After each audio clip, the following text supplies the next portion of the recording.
Yes, y'all. I apologize for being late. I just had to join TikTok so that so that we can display one of these prompts tonight. I didn't want to join TikTok, but here we are. I want to thank everyone who participated in the show last week. You guys made last week's show a good one. Special thank you to those of you who caught the show after it posted to YouTube.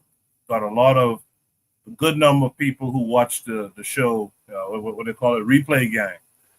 So thank you guys who are part of the replay gang. This week, we have one topic that we didn't get to last week. So what are we discussing?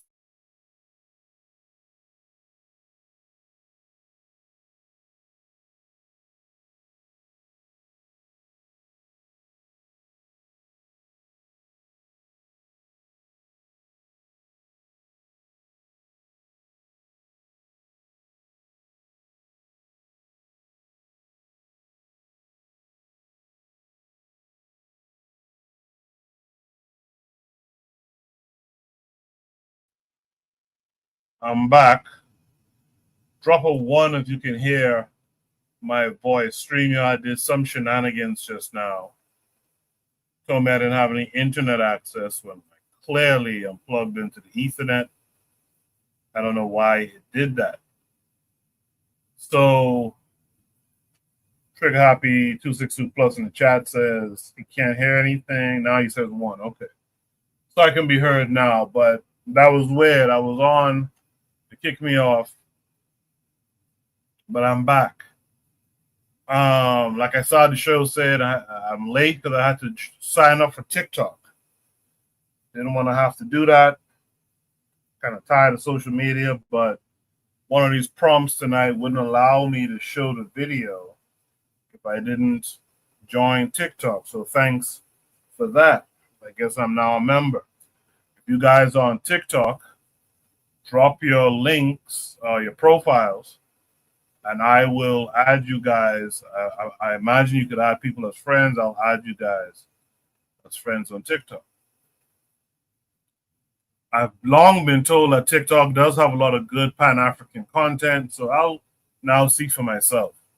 Joe is out there saying good evening. Good evening, Joe. Thank you for passing through. What are we discussing tonight?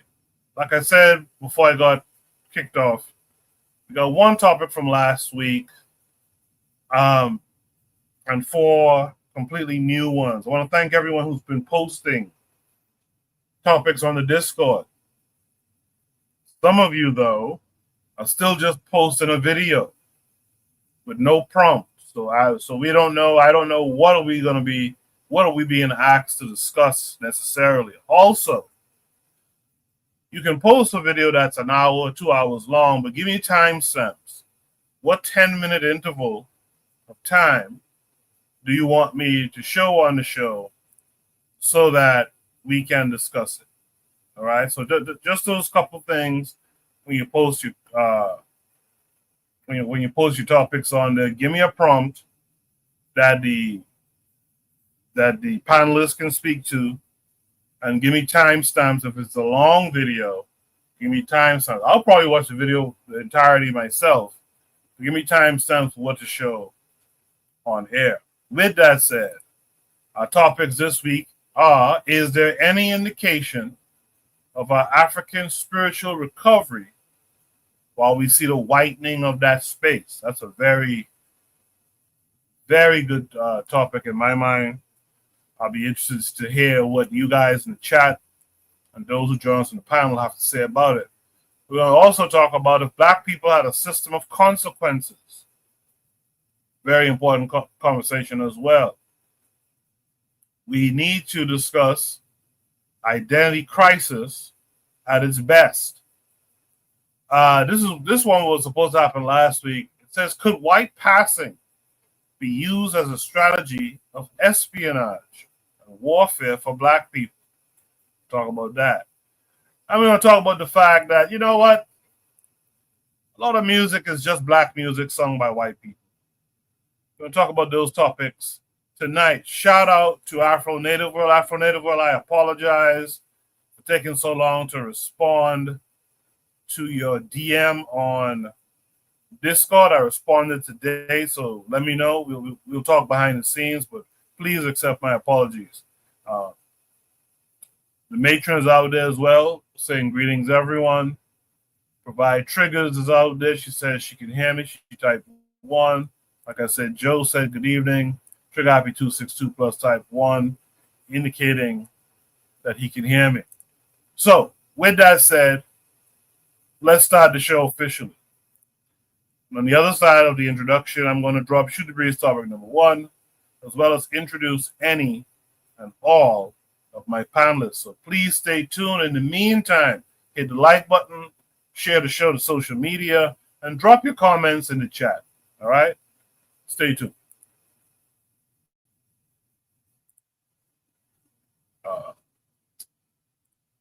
This thing is always...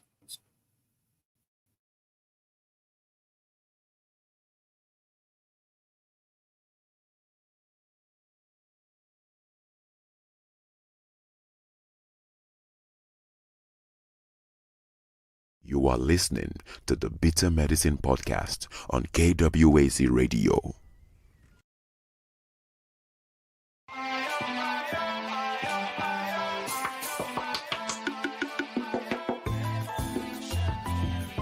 Welcome to the Bitter Medicine Podcast, where it's all about Black empowerment.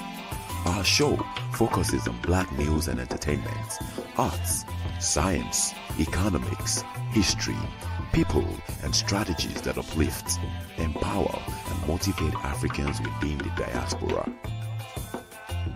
And now, your host, whose favorite color is black, Goku.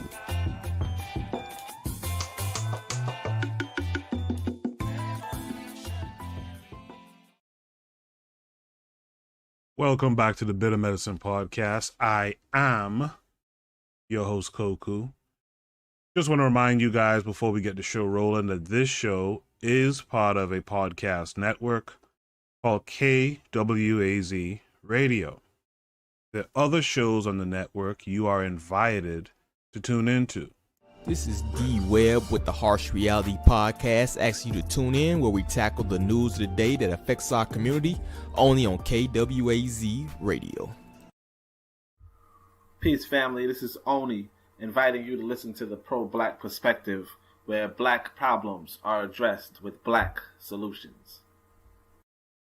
Greetings, fam. Tune in to The Learning Curve with me, the Revolutionary Matron on KWAZ Radio.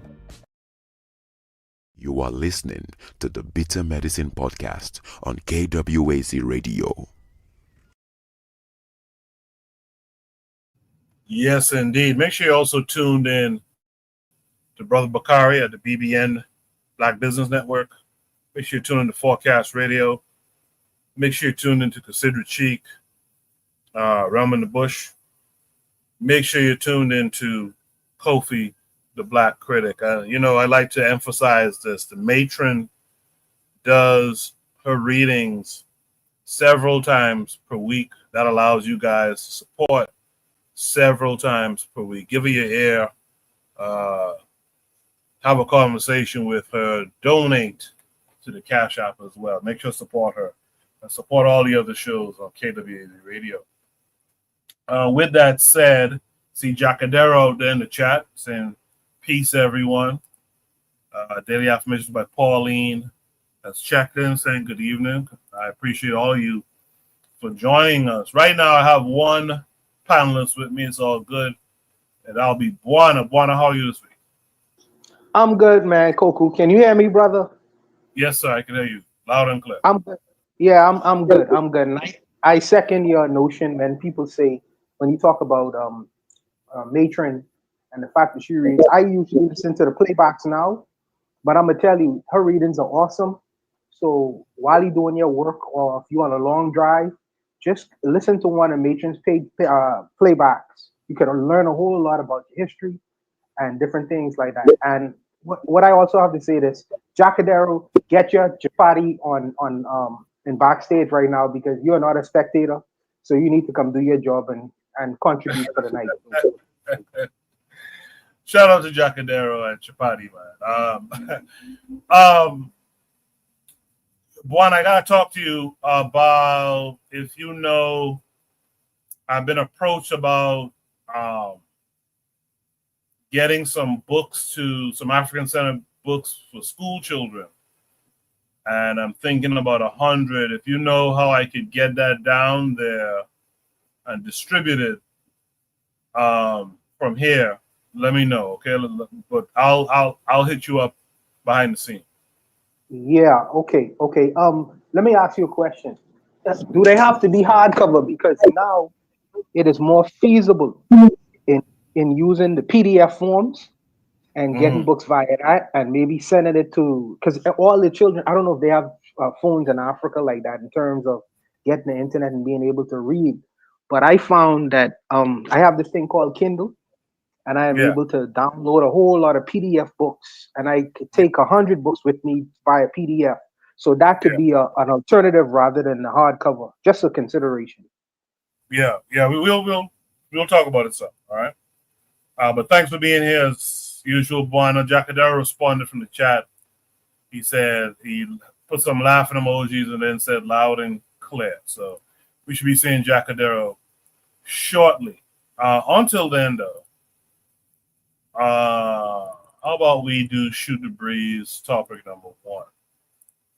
If you guys want to join, anyone who can hear my voice, if you want to join the panel tonight, men, women, young adults, teenagers, you want to join and share your thoughts on these topics, by all means, click the link pinned to the top of the chat, and you too can have your thoughts heard here on Shoot the Breeze.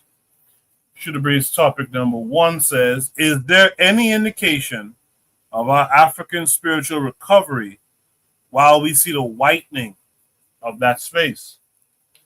Of course, this takes us to a link that's going to take us to TikTok. Make sure you guys could see what I'm seeing. Yeah, you guys should be able to see what I'm seeing. And again, if you guys are on TikTok, drop your handles or look me up, Bitter Medicine Podcast on there, and let's be friends, I guess. But again, should it be thought number 1, is there any indication of our African spiritual recovery while we see the whitening of that space? Let's watch this video, and then there's 2 more attachments with this as well.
I'm pretty certain I saw the center from the Los Angeles Clippers, Zubac. I'm pretty sure I saw him out there in that celebration. Yeah, that's not good. That's not good to have all those white folks in that space. That's not good. The only comfort I kind of take is that, remember when Dr. John Henry Clark said, slave and the slave master can't pray to the same God because they have two different asks of that God? The only thing I can say is I would hope and I would expect that the Orishas ain't responding to them white folks out there making noise at all and just responding to our folks doing the practice. But it's still not a good look. That's not a good look for our children to go and see that they don't have exclusivity, even in their own spiritual practices. That's kind of sad. In the chat, Trigabi262 Plus says, same issue last week. Traditionalists cannot lament about how we are nice to everyone and everyone has spirit. Kemet already eliminates that myth. We are accepting of others because we have no power. If people have done you dirty for decades and decades, and you allow them in your cultural spaces, you're not virtuous, you're weak. No other way of beating this claim. Trigger says, apparently this is in Brazil, and Argentinians also practice Ifa. Yeah, a lot of them, okay. Still a little disheartening. Now, I guess one of the questions we could try to tackle as well is the presence of white folks in these spiritual gatherings, are they forcing themselves into that, or are we inviting them in? Before we get to that topic and that discussion, let me welcome in our brother, Jacadero, to the stage. Jacadero, how are you this week? I'm blessed to be here. Thank you for having me. Am I smacking on your body in the background there too? Thank you for being here, brother. Yeah, man. Licking his fingers and all kind of shit. Chapati.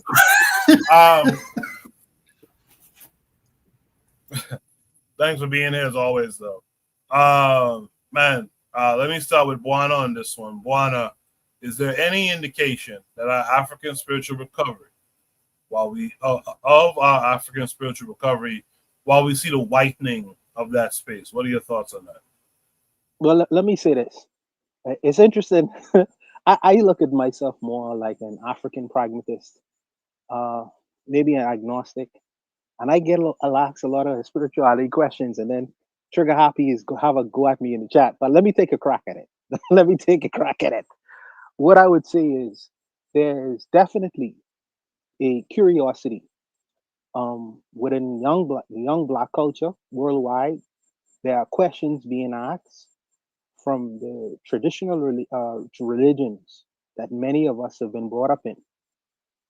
And I see there is a moving away from the traditional religions that we was brought up in, whether it's Islam or Christianity. And there's a questioning in terms of going back to the origin. What did our ancestors practice?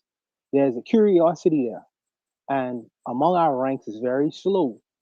But I see that that is happening slowly, but it's happening in the Western world.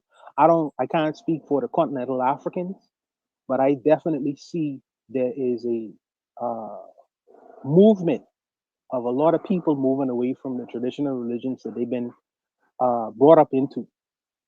In terms of the whitening, there has always been a curiosity, not only a curiosity, but a interest in things of power when it comes to the Europeans.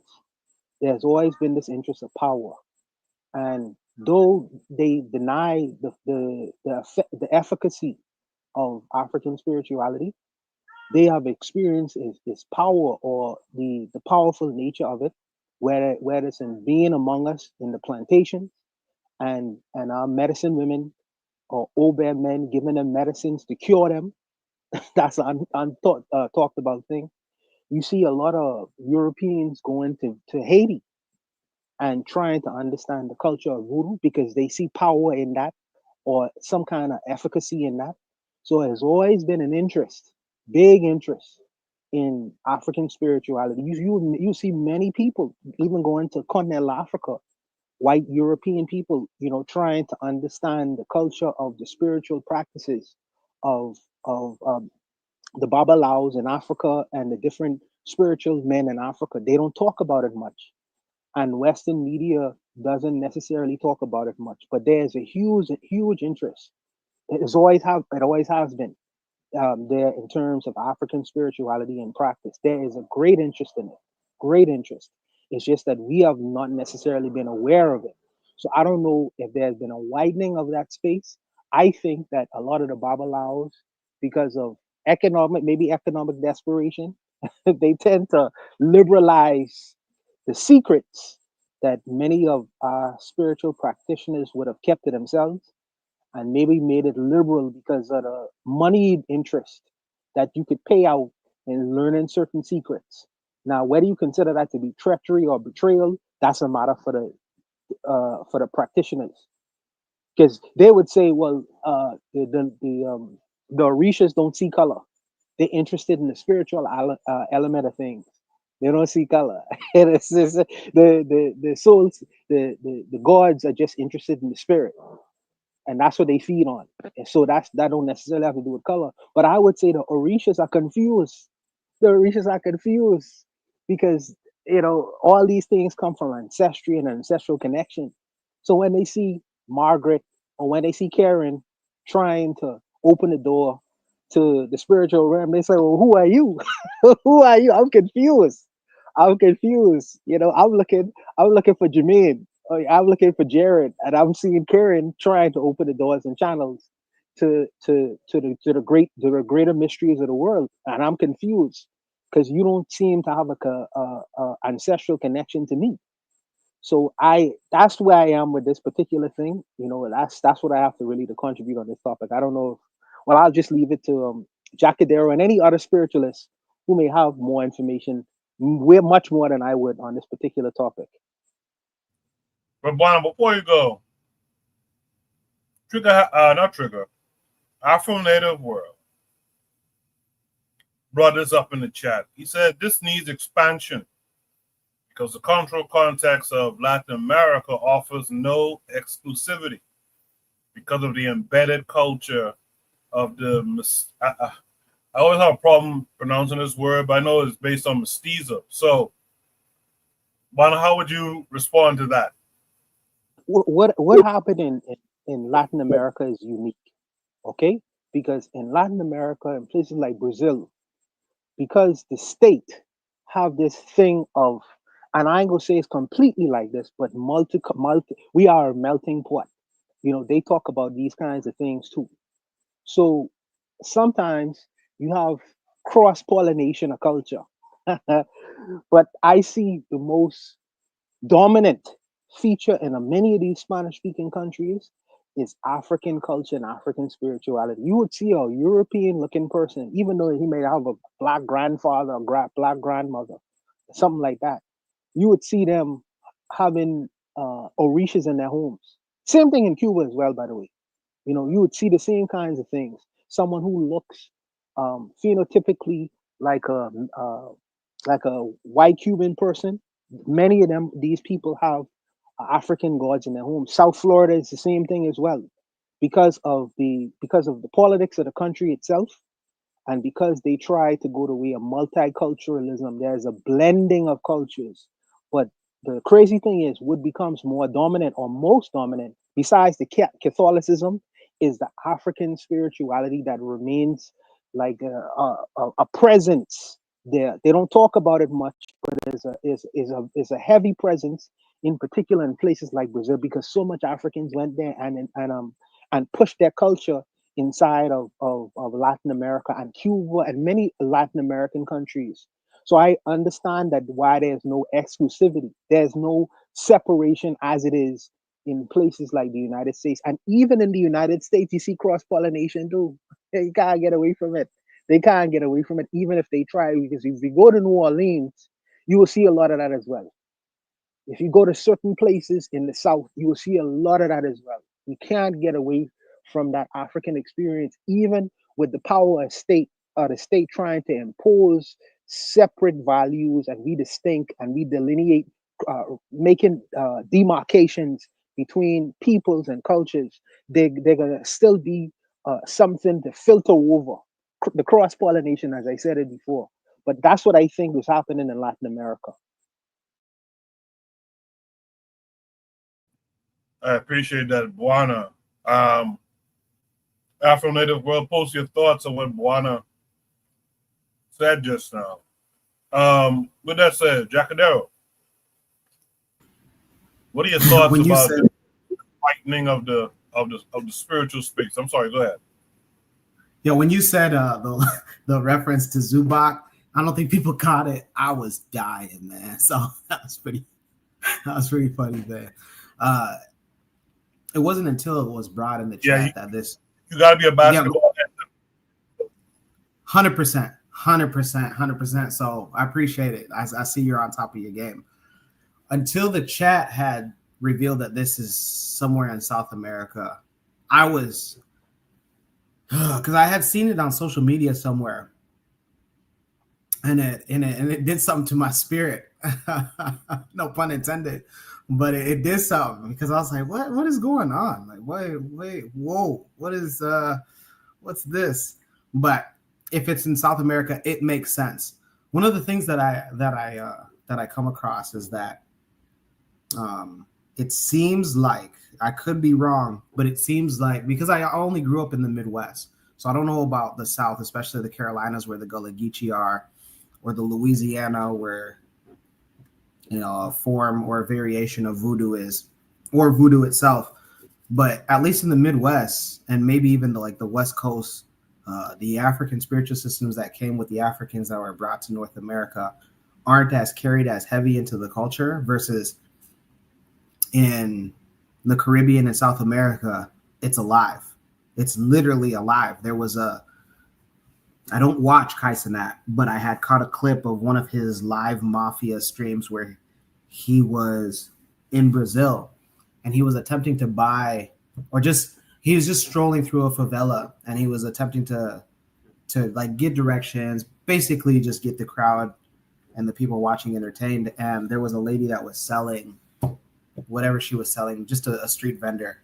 And one of the glaring things that was apparent that he didn't notice was that she had, maybe it was Ifa, but she had some altar set up, and there was some parts of her vending that was selling, I don't know what term I would call it, but memorabilia. And people in the chat were letting Kai Cenat know that, hey, this is a lady that she's trying to sell you black magic memorabilia.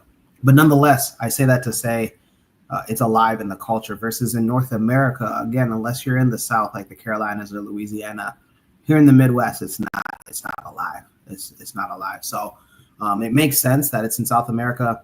The question was, let me see this question again. Is there any indication of our African spiritual recovery while we see the whitening of that space? Do I see that there's going to be a whitening of the space? I don't think so. I don't believe so. I'm sure you're going to see small pockets of it, but I don't think that there's going to be a whitening of the space. One, just because, like Juana had said, there's a lot of youth out there that are sick and tired of the lies. There ain't no Santa Claus. There ain't no white man that's going to come and deliver you gifts. You can fast for Ramadan, but you can also fast any other time during the year, and you're still going to get the same nutritional benefits. I don't know any black people that practice Judaism, but if you do, what the hell are you doing? This also reminds me of whenever Americans, especially white Americans, they go to Bali or India, and then they become Buddhist or Hindu practitioners. Like, do they have those same questions? I don't think so. Now, one can say like, well, majority of Indians and maybe those in Bali and other parts of Southeast Asia, they don't practice Christianity or Islam. Sure, they might not, but I don't think that they're worried. I don't think that we need to be as worried. If you want extra assurance on not being worried, get in those leadership positions. If you know a Babalawo, or if you are a Babalawo and the same female counterpart, set up these systems. Again, like, when's the last time that you had heard of whether Ifa, Yoruba, Vodum, Dinka, Nuer, Acholi, whatever spiritual system that it is, whenever you ever heard of that practice building a hospital, that practice building a school? There's a lot of debate online about, well, it's not a lot, but in the fringe areas of social media where Tariq Nasheed hangs out, it's like, well, why don't you guys go back to your guys' country as Africans if it's so good, if you guys continue to put flags in your bio? That's fine. But some of these individuals are not coming here because of immigration. Some of these individuals are coming here, like my stepfather, as a South Sudanese refugee. And when you look at the refugee camps in East Africa, you'll notice a common theme. That common theme is the Red Cross, the cross signifying that this is backed by a Christian organization. When was the last time that you've heard of a refugee camp resettlement program spearheaded by Babalaos from Ifa or practitioners from Voodoo? It's these type of grassroots things that you can create a system to even continue the assurance that we should have nothing to worry about. Am I worried about it? I don't believe so. No, I'm not. Again, it's South America. It makes sense. If it is Argentina, it would make a lot of sense that this would be Argentina. But if this was somewhere like in Benin or Togo, and it's really funny. One last thing. Search for Uhuru. He's a guy that goes to Africa a lot. And he had said that on one of his travels, he had said that it's funny, anytime that I go to the Voodoo festival, oftentimes the plane, usually his connecting flight is in Europe. He says that oftentimes his plane from the last stop in Europe to Benin is often full of white Europeans. Full. But I maybe this is a conversation about economics. Like, now, sure, we can say, oh, well, Black people are giving all this money to the church, but also it's like, well, are they aware, or have they been programmed to dismiss our ancient practices? I don't know. Am I worried though? No, I'm not worried. I want to add something to this. This goes back to the old saying we used to say, one man's trash is another man's treasure. And if our people want to throw away something that someone else appreciates and pays a lot of money to go even see and participate in, it is very strange that we would get upset and mad about it. Because we was talking about, I think, the blues the other day. I was talking to Anthony about the blues. And at the blues festival, so many Europeans love the blues, patronize it, spend millions of dollars to go to the different festivals and whatnot. But it seems that the audience are either older Black people or a bunch of European people. If these people appreciate what you're throwing away, why are you getting mad at them? Why are you getting mad at them? If you want to go to all the TD Jakes conferences in the world and buy all the Kenneth Copeland books and go to Eddie Long and the new pastor, this new mega pastors, well, these people going into your countries and appreciating your culture, spending money with the Babalaos, giving them food, offering all these other things. Why are you getting mad? They just picking up what you decide to throw away. I don't know. Buana, like that's really interesting that you bring that up. Me and one of my guys, we often talk about legacy acts in music and how, I live in Omaha, and the biggest venue in Omaha is the CHI Center. They're rock and roll. I guess, yeah, just mainly like rock legacy acts. Like they call it the hair bands of like the 80s. So AC/DC, Guns N' Roses, they'll fill out the CHI Center. White people will fill those out. Black artists that are legacy acts have a hard time selling tickets. Very, very difficult time. So is it a question of like, are we quick as Black people to just say, well, that's the old thing. You know, why are you paying attention to the old thing? Why are you holding on? I know a DJ, and he says that oftentimes he'll spin a record from the 2010s. And if he goes and spins maybe 4 back-to-back 2010 records, somebody will come to the DJ booth and say, why are you playing that old shit? Why can't you play some of the new stuff? So is it like, one, are we just as Black people like really quick to just dismiss the old and say out with the old, in with the new? Is that it? Some of us, because now we're talking about cultures now. I think that I have seen that phenomenon in the in North America and the Western world. But if you go to places like Jamaica, I'm gonna tell you something. The old artists sometimes get more love than the newer artists. Facts. You could put a person. Facts. You could put a person. Yeah, you could put a person like Buju Banton. He's a '90s artist, and he's still filling up shows. You know, you could put a person like Barris Harmon. The people love to hear that, and then when they hear this new crap, you're just emulating other people's culture. We don't throw. The Caribbean doesn't seem to throw away their artists just because they get older, as opposed to other cultures. Because I don't think that we have a youthful culture, but I think that there is still the culture where the music should supersede all. So if the music is good, and if the music is pervasive, we're gonna say people still listen to Bob Marley. Bob Marley sing a song from 50 years ago, and if you put on a Bob Marley song, people will love to hear Bob Marley and many other artists like him. So I think that we are not as quick to throw away foundational artists or older artists or something we are not quick to throw away something that's new for something that's old. We are not that quick. I would say that. Yeah, Buana, that's really interesting that you said that about Caribbean artists, because when I was back home in Kenya, Morgan Heritage headlined a festival, and they were by far the largest sought out act during that festival. I attended that festival, and it was insane how much us Kenyans appreciate roots reggae, especially bands like Morgan Heritage. And you mentioned Barris Hammond.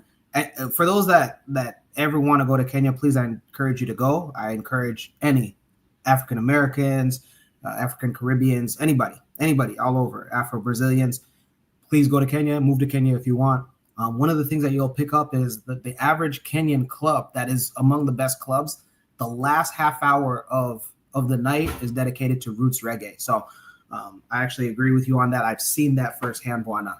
Big shout out. Shout out to the Caribbean. Yeah, our old guys perform until they can't perform no more. Sparrow, the mighty Sparrow, people still give him his honor, even though he can't move around anymore. People still give him his honor on his birthdays and stuff like that. Yeah, we don't just throw the older folks away. People still listening to Jacob Miller. You talking about Bob Marley. Jacob Miller ain't make a song since about 78.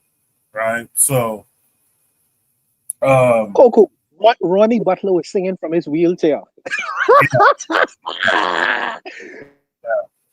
A Bahamian artist named Ronnie Butler. He was, in fact, I want to say he performed like the week before he died or something too. As a matter of fact, like he was performing in a wheelchair, holding the mic. So we don't just give them up like that.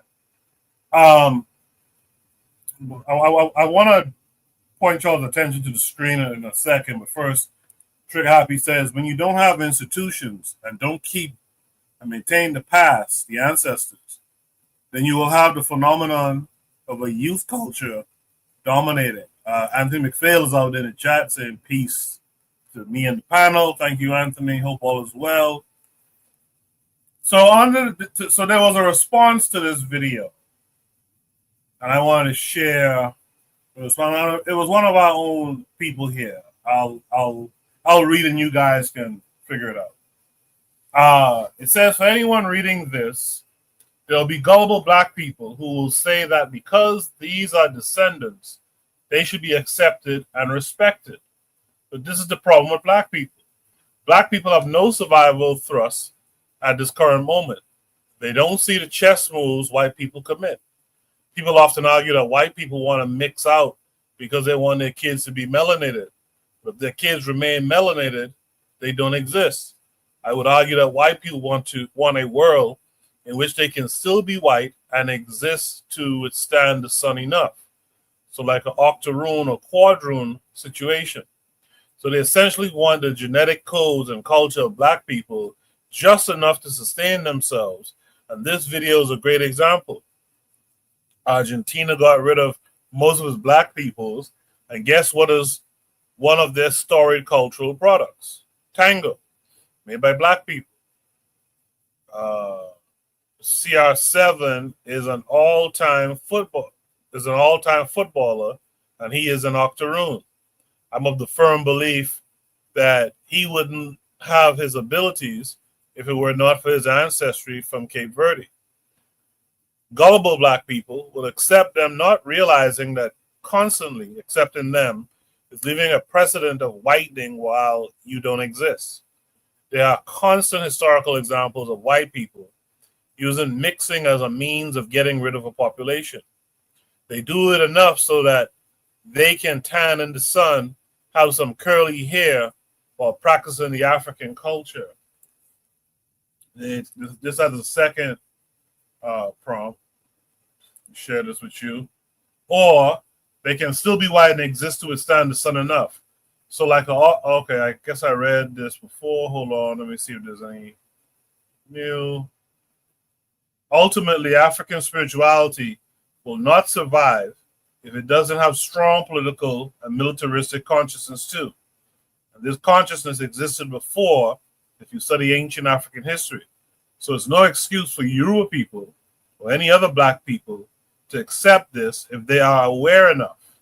Anyone who isn't simply does not have the will to want to survive. The will to want to survive. I guess you guys might be able to put together who would have written that, who's around here. But what are you guys' thoughts before we move on to Shoot the Breeze topic number 2? What are you guys' thoughts on this poster who posted this comment to this video? Anyone could go. Go ahead, Jacado. Go ahead, brother. I had no idea that that Cristiano Ronaldo, I think that's who he's mentioning, or this person is mentioning by CR7. If that is Cristiano Ronaldo, I had heard rumors that one of his great grandparents was black, but I just thought that was because when he played for Man U, there was a lot of black Brits that loved Cristiano. So if that is true, that's very interesting. It shows it should showcase the evidence of like what can really happen, like how, Diana Ross on social media, for those that don't know, like she often gets a lot of jokes made because of that one Christmas photo, and she's probably the only black person in the photo. Like everybody else looks like they're adopted. So if that is true about Cristiano Ronaldo being an octoroon, that's incredible. How if it is a great grandparent or even just a grandparent, how quickly that's it. That's it. As far as institutions, there was a mentioning of like a strong political militaristic consciousness. These things are nice to say. I want to say this again. These things are awesome to say. But what are some practical things? Anybody can be a. When I say anybody, again, take it with a grain of rice. But anybody can be a doctor, so you can start a practice. Can you be? And shout out to Anthony, by the way. Can you be a practitioner of an African spiritual system and be a doctor? Absolutely. So then you can start your own practice, and then now we have a voodoo backed, a Ifa backed, a Choli backed, a Luo backed, a Dinka backed practice. Same thing with the school. Anybody can be a teacher if you're just a practitioner of those spiritual systems. You can start and a school doesn't have to be. I know this guy's controversial now, but Frederick Douglass Marcus Garvey School.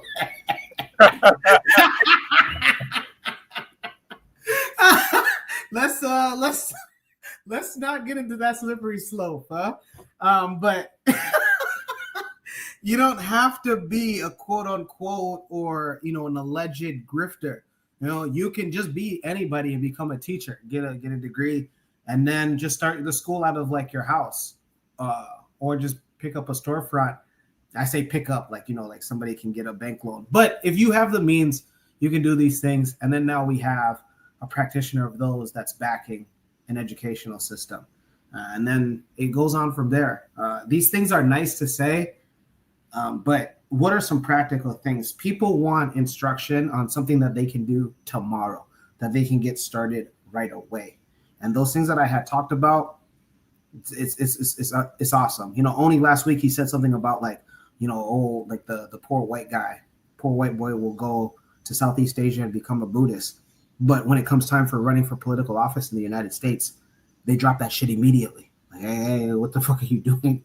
And that's exactly right. Like, so we have to say to ourselves, like in the Caribbean and Africa, and maybe even in America, you never know, that like, do we have a political candidate that is from our communities of these African spiritual systems? Can we put the money and resource behind that person, man or woman? Go ahead, one.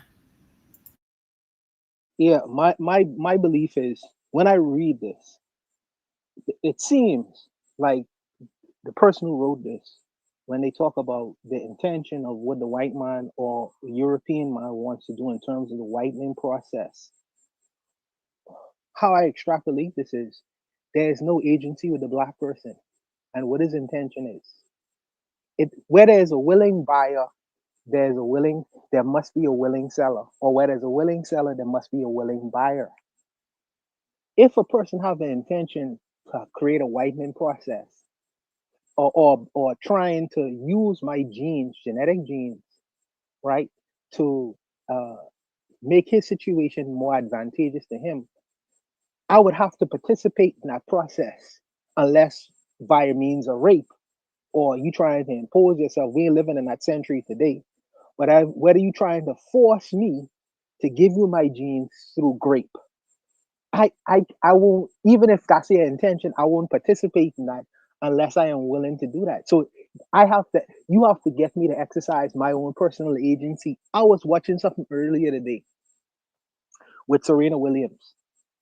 Now, Serena Williams, she looks like a European person. I mean, no, she looks like a person who was trying to ascend to Europeanization or whiteness. She is what I call a willing person in her own personal agency, because I think that she's more wealthy than her husband. I'm not sure. But she wants to create that kind of environment for herself. Now, I don't know what went into her mental process in trying to get there, but she is trying to embrace the process of whitening.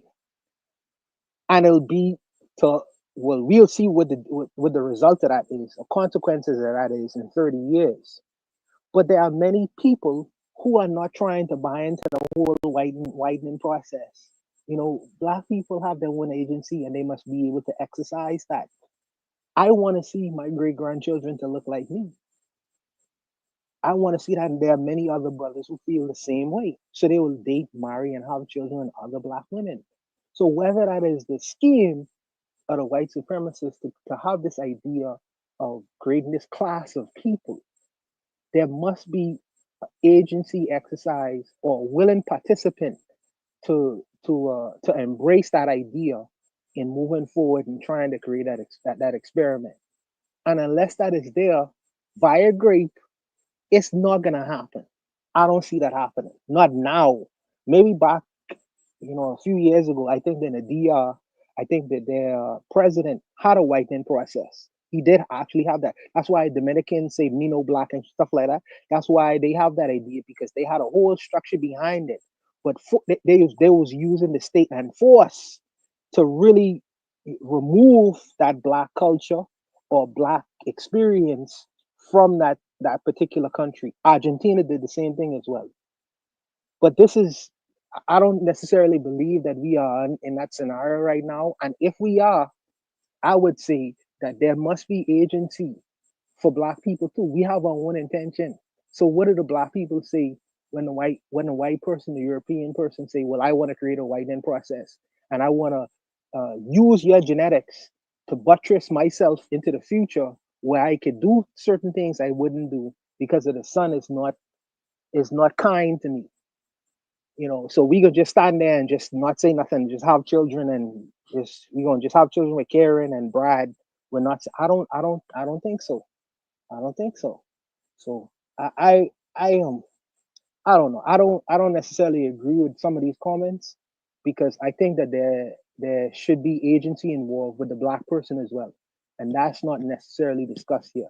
It can't just be one person with the intention to do something and the other person just sitting back and allowing it to happen. I don't see that happening. I don't see that happening. Trigger Happy in the chat asked the question, give me an example of any sort of agency black people have when black people actions at the moment on an assimilationist level do not do things for their own interests. Goes on to say, there is nothing I see from black people that can assure that black people want to protect themselves so they can easily accept agendas without realizing it. What would you say to that? An example of that is Haiti. An easy example of that is Haiti. And another example of that is all the independence movements that happen all throughout Africa. They say they want a right to self-determination. Whether the government in European or French or Portuguese or Spanish people didn't want it to happen, we want the right to self-rule and self-governance. This is the agency that I believe is to be practiced. So you saying, oh, I want to go out on my own. I want to go out on my own and I want to do things for myself, whether you like it or not. And we are willing to go to the bush like the South Africans. We are willing to go to the bush and fight you.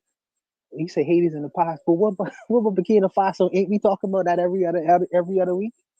What about the AES countries? All these countries are trying to fight for their own right to self-determination. So this is black men standing up and trying to exercise their own their own agency in their own right. And there are many European countries who don't want that. In fact, they just finished sending spies to Burkina Faso, and they have to beat up the French spy because he said he coming there as a technical expert. These are examples of black people trying to stand up and fight for their own level of agency and prepared to die for it. So I'll leave it. All right. Trigger says Haiti is in the past. You don't understand the question. He says the point is you can't talk about agency when black people don't control the avenues necessary for the agency. So again, you don't understand the question. He says Africa is the only hope, though. See, that's the thing. I think we got to decide. Do we not have the agency to create, the changes, at least some of the changes that we want? Or are we just boxed in, landlocked, encircled by, the white power structure? Which is it? Gentlemen, you guys tell me. Which is it, Jacadero? Yeah. Juana? Yeah. So my two biggest evidences of Africans being able to control and are actively doing everything that they can to keep that control of the narrative of their own destiny is, the anti-finance bill of Kenya, 2024. Those guys stormed Parliament. I want Trigger Happy to hear this. These Gen Z stormed Parliament. Parliament. That's the first time in our country's history that we've ever had something like that. And then they set it ablaze to say to William Ruto, you ain't going to continue to tax us and increase the tax and increase the salaries of these MPs. That's one. Here's a more recent one.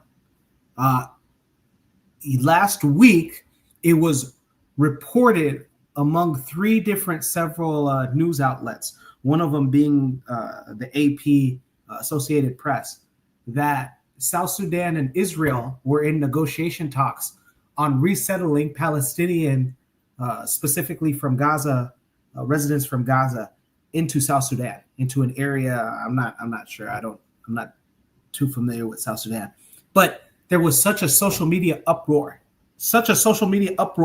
that within 3 days, South Sudan government officials were asked again, hey, is this going to happen? Are you guys in talks with Netanyahu and the Minister of Foreign Affairs for Israel into resettling residents from Gaza into South Sudan? And they said, no, nothing like that is going to happen. This is a country that, has had record human rights abuses. So you would think like they don't care about what citizens have to say, especially the diaspora. But within 3 days, they changed their whole voice that, hey, we're actually looking at talking with Israel to, no, we are not in communications with Israel about resettling anybody, let alone into our own country and giving them permanent or immediate citizenship. Those are the two examples of East Africa that I have. I would only say this to my brother, Trigger Happy. I heard Dr. Rashido Nanoko, he made a statement. He said, with the true believers of something, right? If you're a true believer in something, and we're talking about agency right now, if you're a true believer in something, no proof is necessary. And if you're a true believer in something that's not real, no proof is enough. So no matter, so if you don't believe in agency or black agency, it's not I could give you proof of black people practicing agency until the chickens come home, but you will never believe me because you don't believe in agency. I do. I believe black men have a right to be self-determining, and black men have a right to control their own lives. I don't need the proof for that. I'm a living proof for that. But I hope that one day you come to the realization that I have come to. And no other man control my destiny but me. And I believe that. I really believe that. Not that for you that may be a delusional thought, but I don't believe it to be so for me. That's all I would say. I want to rule my destiny. Trigger said one misinterpreting, but I'm saying I don't understand the whole point. Provide triggers for evolution says, have a thought which may be way off base. Can there be agency where we do not have control, the means of production in all important spheres of life? So before we move on, we'll just tackle this one briefly because I like this question Provide Triggers is asking. She's asking, can there be agency, like Juan was talking about, where we do not have the control of the means of production in all important spheres of life? That's kind of like that Neely Fuller, I forgot what he called it again, in all aspects of human activity type thing. We don't have control. So can we have agency? Gentlemen. Well, I would say this. And I am glad that my grandfather was from Andres. Mine Andres. And my Andres, my grandfather had a little small farm. And on that little small farm, he had his little rock oven where he used to cook his food. He had his hogs. He had his chickens in the yard.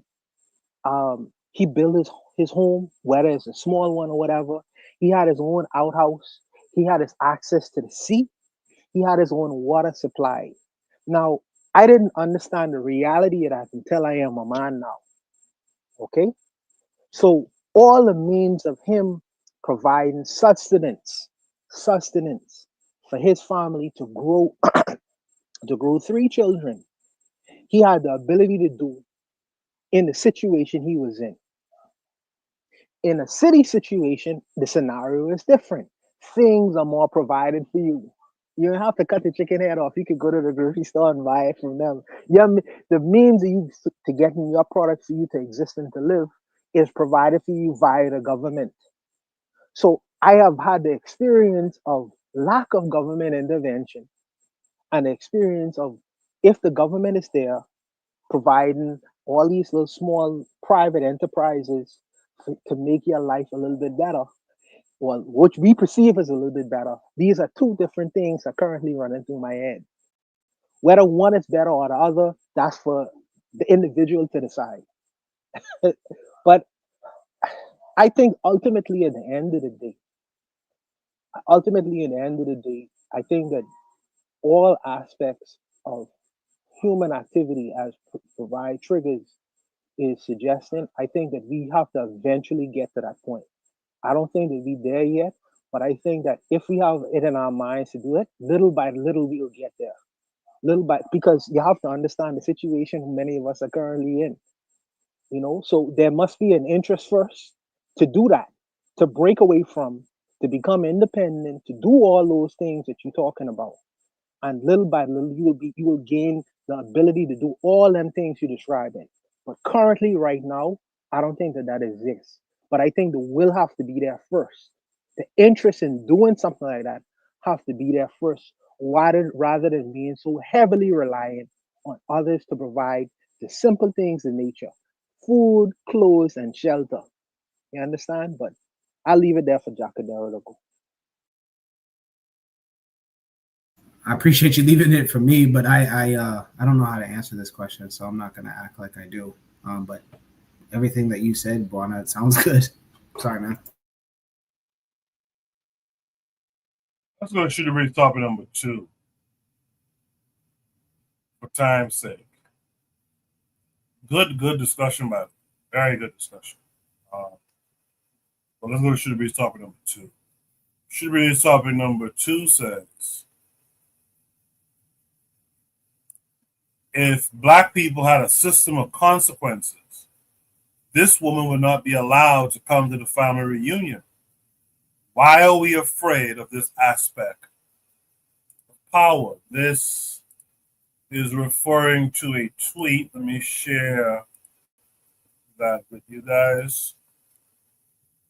Man, drop an emoji for me if you're listening to the show, you like what you've heard so far tonight. Drop an emoji that will let the panelists know if they're doing a good job or not, man. Let's see what you guys can come up with creatively. Drop an emoji. Let us know how you feel about the discussion so far tonight. So should we start with number 2 takes us to Twitter. Here's the post from Jelon. It says her husband will be owning those 48 acres in 3 years. So it's an image that says 100%. Don't forget an entire bridal party group pic. So this is the bridal party. I guess that's a black woman. I guess that's a black woman, and that's a black woman. Let's see if there's more to it. So this video is about the family that bought. You know what? I'll just play this video as well, just so you know. Saturday is the picnic. Everyone should experience a family reunion in the Mississippi Delta at least once. So I'm taking you to mine. Welcome to the Meeks family reunion. Every 2 years, over 500 of us gather to celebrate our legacy, heritage, and ancestors. Friday night is our banquet, Saturday is the picnic, and Sunday is our business meeting and breakfast. This year, we're back where it all began, on 48 acres that's been in my family for over 5 generations. This house belonged to my great-grandfather, Abner Meeks, who lived to be 107, and his wife, Medora, and together they had 14 children. And if you look at our family tree, there are 1,828 descendants from those 14 children. Family celebrations have been held on this land for almost 100 years, but the first organized Meeks family reunion happened in 1983. Generations of Black Americana live in these moments, where a great-grandma's cornbread recipe can meet the hands of some of the youngest members of our family for the first time, and the past and future hold hands beneath the Delta sun. It is because of this land that I gravitate towards certain foods, hosting styles, and ultimately the content that I share with you all.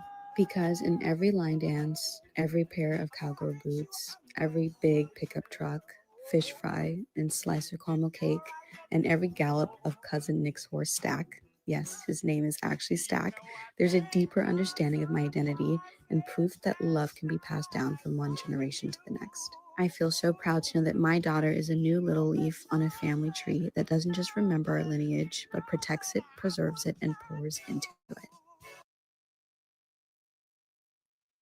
Yeah, so if I'm piecing the story together, you just saw the story. Everyone should experience of this woman having a Black American family reunion in the Mississippi Delta. 48 acres has been in the family for 5 generations, and then this is a picture of her bridal party group pic. And the person who posted it, who looks white by the way, says her husband will be owning those 48 acres 3 years. Let me just make sure there's nothing else really else to put up. So yeah, so Shooter Breeze Talk number 2 says if Black people had a system of consequences, this woman would not be allowed to come to the family reunion. Why are we afraid of this aspect of power? Before we have the discussion, though, we got some new panelists joining us tonight. We got our brother Anthony McPhail. Anthony, how are you this week? I'm doing all right, man. How you doing, Coco? What's going on? I'm hanging in there. Thanks for coming through. Yeah, man, and peace to all the brothers, man, on the panel, man, and peace to the brothers and sisters in the chat. Yeah. Okay. Hey, Anthony, I hope I say nothing yet to get right out of the book of life. Hey, man, I was, okay. Now, I'm assuming, I can't see the picture that good, man. You know, it's, but I'm guessing that the man is a white man, right? Yes, sir. Yeah, okay. I'm starting to see it a little bit now. It's kind of a little blurred. It might be my phone, man. I cracked my phone. But yeah, man. See, this is the funny thing about Black people, man. About African people everywhere, really. But specifically, I'm gonna just talk about the Africans, our people here in North America, man. We got this thing. You know how it's a disease that we have, man, in the mind, man, a mental disease that we have a being close to whiteness. You know what I'm saying? And I've even though I haven't seen it in my family, you know, as far as like interracial marriages and stuff like that. But I mean, I've seen it with friends and things, like friends and people that I know, and we got this thing about love is love. No, man, love ain't love, man. And then I know some people go jump on it and say, well, man, you know, I mean, how can you tell somebody who they could marry, you know? But I mean, who you marry, that's a political statement, man. You know, it's a statement about your mind, about your mindset, about your consciousness. You know what I'm saying? Like, I agree with the brother 100%. What it said, in a few years, he gonna own that. All that land and everything, that's gonna be his eventually. You know what I'm saying? Especially if he got that kind of mindset. Because you know, man, white folks will marry you, if you got land, you got resources, you got money, whatever. They'll marry into your family just to get that. You know what I'm saying? It's like you know, they mastered infiltration. You know what I'm saying? I equate it with like the Arabs in East Africa. You know what I'm saying? Now they started off, they come over, they trade with the Africans on the coast, like in Kenya, in Somalia, in the whole East Africa area. You know what I'm saying? They'll trade with them, do a little trade with them. Hey man, we'll open up a trade between us. Next thing you know, they done establish a settlement. Next thing you know, they start marrying African women. Next thing you know, you got a whole culture, of people who are mixed Arab and mixed African. You know what I'm saying? And the Africans tend to follow Islam, to follow Arabic culture and everything. And then the next thing you know, those same group of people, you have a Tipu Till, you know what I'm saying, who's importing Africans and shipping them off to Asia. You know what I'm saying? And profiting off of the slavery of African people. You know what I'm saying? It's an infiltration thing. So they started off just marrying some African women. Next thing you know, you got a whole group of these mixed race people. You know what I'm saying? It's the same thing with us. Next thing you're going to look up now, like in the NBA, where you usually have a whole lot of dark-skinned brothers, now you got a whole bunch of light-skinned brothers. You know what I'm saying? And eventually, you're going to have a whole bunch of white people, white guys in the NBA. You know what I'm saying? They're gonna be the took over that as far as from the athletic point of view. And I like sports. That stuff is like a microcosm of the society. Next thing you know, you're gonna look up and what is black is your Klay Thompson. You know what I'm saying? What's black is your these people who you don't even recognize as black no more. You know what I'm saying? And one day you're gonna look up and you're gonna be like, where all the black people at? And it started with stuff like this right here. Bringing your white boyfriend to the cookout. You know what I'm saying? Marrying your white boyfriend. Marrying your white girlfriend.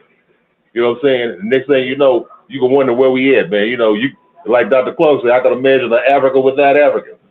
You know what? I could imagine African people in America not even looking like African people no more. And that's how it started. And people think, well, oh man, what you talking about? No, it started like that. That's how it started. That's how you end up with no black people in Argentina. When at one time it was a whole lot of black people in Argentina. You know what I'm saying? But over a period of time, a racial mix, a mixing races, and even other kind of elements, you had what you had now. You had like a whitenization. You know what I'm saying? The program that they had all over the Americas one day. And with our mindset of love is love, love is love go get you disappeared one day. You're gonna look around and what's black? And so man, I mean, we got, like I said, man, it's a political thing, definitely. This ain't no such thing as love is love. This is a people thing, man. No, man, it's political. You got to decide whether you want to see future black people in the future. You know what I'm saying? And the only way you're going to see that is with a black man and a black woman marrying each other and having black children, and us building towards, liberating ourselves, man, and looking out for our future. But it starts with small stuff like this here. People think, oh, that's just, no, man, no, that's everything you do is political, man. And especially when it comes to who you as a black man or a black woman marry, man. I'll leave it right there. Appreciate that, Anthony. In the chat, Trigger Happy 262 Plus mentions, now going back to the agency tip, when you don't have a system of consequences and socialization, and other people socialize you, you are at the whim of other people and thus marry white. Trigger earlier said that this tweet made him look into the movie, and Black Steel responded in the chat. He said, Killers of the Flower Moon. Trigger said he thought it was an excellent movie. So, joining us on the panel tonight is Black Steel. Black Steel, how are you this week? Everything is everything, brother. How are you? I'm good, man. I'm good. I'm hanging in there. Thanks for coming through. So I saw this video as well. Um, so I referenced the movie, the Scorsese movie, Killers of the Flower Moon, because in the movie, these Native Americans called the Osage people, they had actually found one of the largest oil wells in the country. And these people had suddenly come into wealth. And then what was happening is that you had white men marrying these Native American women, and these women dying of mysterious circumstances. There's literally a scene in the beginning of the movie where this white man had just married this Native American woman, had a baby with her, and as she's outside, she puts the baby in the carriage. He turns around and just shoots her, right? Then wipes off the gun and claims it's a suicide, so that way he could get the money. So the idea that these people were marrying these women and just killing off the men just to have access to their oil, to their rights, to the oil money, it was making them millionaires. So looking at this situation, right? This black woman was talking about how proud she was of her family, who worked the Mississippi Delta, who had all this land that passed down from generation to generation. The prompt says something. It mentioned about if a black system would be consequences, one would not be allowed. So the question is, consequences for what, right? Because here's the reality. Most black people don't see anything inherently wrong with it. Because like Anthony said, love is love, right? Most black people don't really see anything inherently wrong with interracial marriage, dating, reproducing.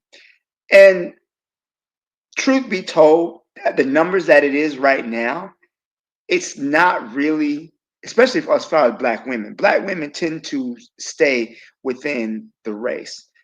Most black men stay within the race also.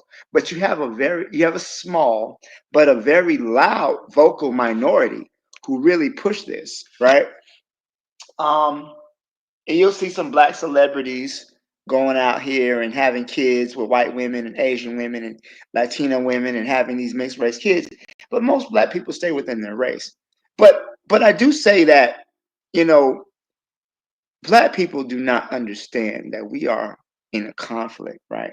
We've I've often heard some white racists say that, you know, these black people, they don't want a race war. The reality is we're already in a race war. We've been in a race war for 500 years, and we're not winning it either, right? So white people have consistently been at war with African people, be it economically, socially. It very rarely does it come down to the point of open warfare. But we are in I would say, a half millennia long Cold War that does flare up. And this is an aspect of warfare. The ability to get into another group's, to access their wealth, their resources, their culture. And we don't seem to really grasp that. Um, even breaching this topic will make a lot of black people angry. If you were to even suggest that these white people are just marrying you or they don't really care about you. And that's the thing, is that a white racist can have sex with a black person, have black children, and still be racist. It doesn't matter to them at all if they're close to you, or if they have feeling, or you have feelings for them. That's what has really caught a lot of black people off guard with this so-called swirl movement, especially with black women. There's always been a push for black women to marry out, to claim they're too loyal to black men or whatever. And then they go out there. It's like the game whack-a-mole, right? They go out there, they stick their head up that hole, and they get whacked in the head with this racism. And then it's like, oh no, you know, I can't believe they're racist. Yeah, because you're not paying attention. So as a family unit, back to the dressing the prompt, as a family unit, she mentioned they had like almost 1,000 descendants, right? In a family unit, they would have to basically recognize the danger that intermingling has. They would have to understand that this is a method that white people use to gain access to resources. I don't think a lot of our people are that politically aware to recognize this tactic for what it is, right? But there's been too many famous black people who've had interactions with white people and they lose everything. Look at Shannon Sharp. You know, look at what happened what's that one? Look at Halle Berry. Halle Berry married a white dude. He called it an N-word. They broke up. She got to pay him child support. You know what I'm saying? So here you got a black woman, Tiger Woods, and it happens to all these famous black people with money. Most black people in the United States, we don't have no money. Let's just be honest with you. But you see how it's targeted, right? That those black people with wealth are targeted for resource extraction. Jamie Foxx is another one. Jamie Foxx got sick and died, and he said, "I swear, I'm black. I'm gonna leave white women alone."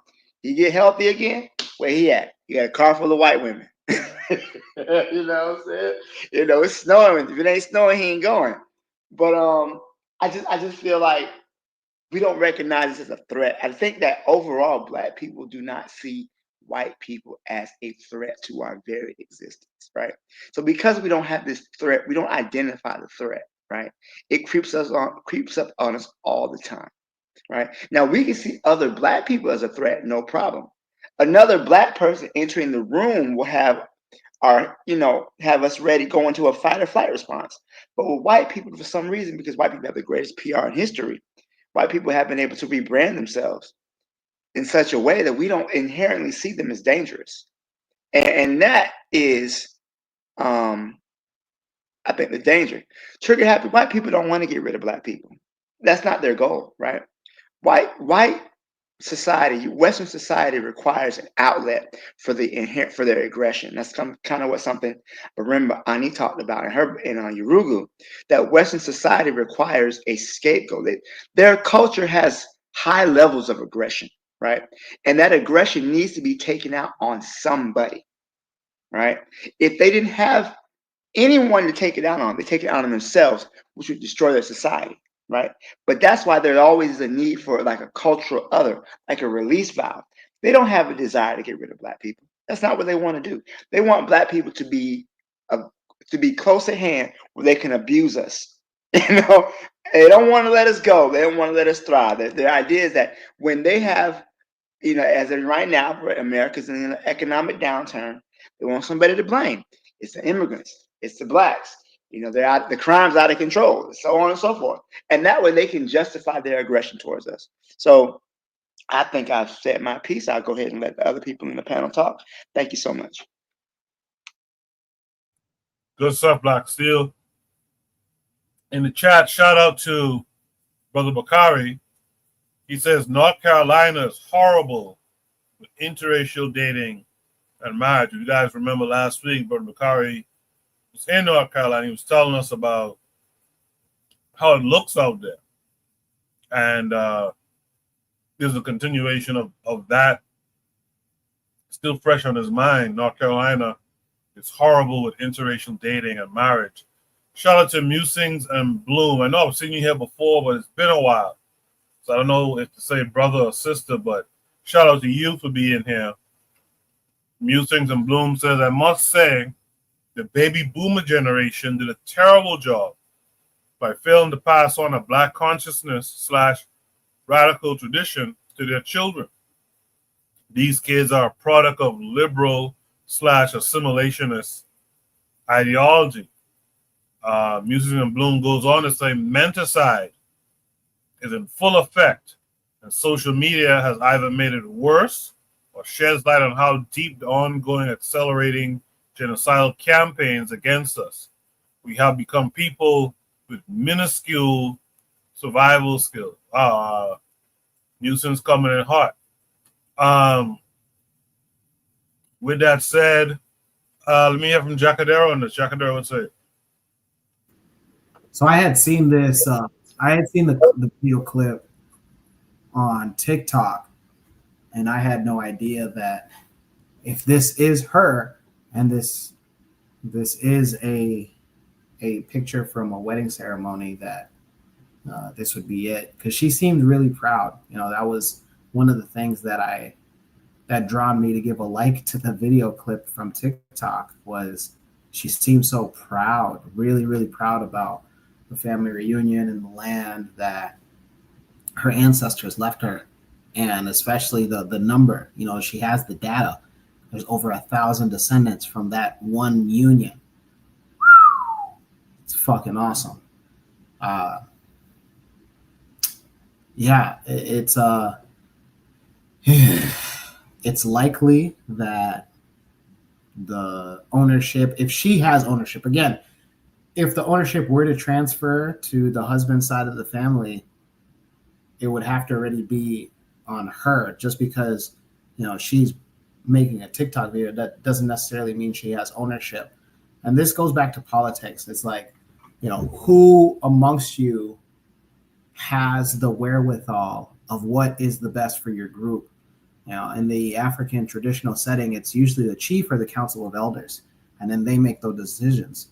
But in modern Africa, now we're voting on those things. And so you're supposed to vote on the person that represents your morals and values the best. I know that African elections are controversial because rigging claims, but nonetheless, I don't necessarily know that she already has ownership over the land. So if she does, then I misspoke. I also want to add in is like, Garvey talked about this over 100 years ago about how the future Africans of North America will look almost identical to the white counterparts. And you see it. The first time that I saw Mariah Carey, I had to be told that she was mixed. I thought she was a straight up white woman. I bring this up because I had no idea. But I think where Garvey was saying that is because you're in a land that it's a numbers game. Like what is surrounding you, and then who are the owners of your everyday life. We take a look at South Africa. They've had a white minority population for the longest, but yet, like, they don't necessarily have a miscegenation problem like the way that it is in Brazil and the United States. And why is that? I want to preface this again with, I'm not with miscegenation, but I'm saying that if there is a political strategy to move a group of people into your predominantly Black society, can this still work out where you are not erased out? I'm on the side that I think that it can work.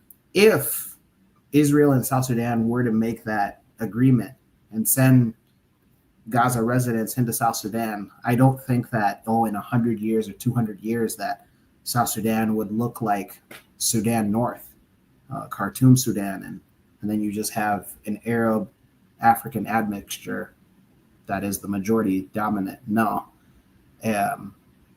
You would still have to, there'd still be a lot of things at play. I believe that the majority of South Sudan is owned and operated by South Sudanese, ethnic South Sudanese. So it's like, what do you gain from marrying a Gaza resident? Again, they would be the underclass in that situation. I bring that parallel to the situation that we have at hand. I think this is Mississippi. Again, correct me if I'm wrong in the comments, but wherever this land is who controls. Sure, they might do subsistence farming on this land, but I would be very surprised to find out that aside from the subsistence farming, like what are the different ways that the youth can make money in this place? Now, they might not need money, sure, but I see that there's a vehicle. How did they get that vehicle? They have horses. Whenever there's a horse that's sick, who's getting the funding to send that horse to a veterinary? These are the things that you have to ask yourself. If these aren't controlled and managed and operated by people that look like you, well, then you're in some big trouble. There's a reason why, it's really, really difficult to get, for anybody, Black or white, to get Chinese citizenship in China. And if you do, they're accepting it at a small rate. I think China, Japan, Eritrea, these are the hardest places on earth to get citizenship, and for a good reason. They have great leaders that say that we're going to accept a small amount of immigrants to become citizens, because we know that what can happen when we allow a large amount of outsiders into this country to live permanently and create a livelihood for themselves and future generations. So I say that, yes, we're not taking accountability away from this woman, but again, is she a title owner? Does she own the land title? Is that in her possession? And then two, where are we at? Okay, we're in North America. Well, how many of us can say that even the simplest things, there was memory doesn't serve me correct, but I believe it was a salon in Houston, Texas, a black-owned salon. And the lady said that, the owner of the salon said that, we have a budget strictly for all the trades, from the electrical work, HVAC work, cabinetry work, etc. And she said that my first priority on the agenda of things is to make sure that I find a black carpenter or a black contracting electrician, a black contractor for plumbing, HVAC, et cetera, et cetera. So if we are far and few in between in those things, then we need to talk about, well, what incentive would be for our women and men to marry amongst each other if they're not, quote unquote, building? We always talk about this, let's build.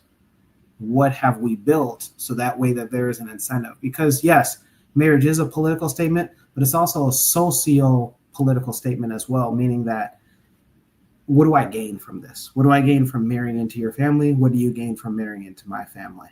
I'm proud that, I surround myself with individuals that marry black, and me, myself, I'm looking forward to that whenever that comes in my life. But I also don't necessarily look down on others that feel like they might not have an outlet. I'm not saying I'm with miscegenation or interracial dating, but I am saying that, again, what are the benefits? We are in the time and age where, dating is a hot topic button issue since the pandemic, and it's largely because a lot of black people feel like, like one or the other are asking a lot of us. Well, because it's expected, but we're in a land where a lot of things have happened, and we're trying to correct those things. Is it too late now? I don't know.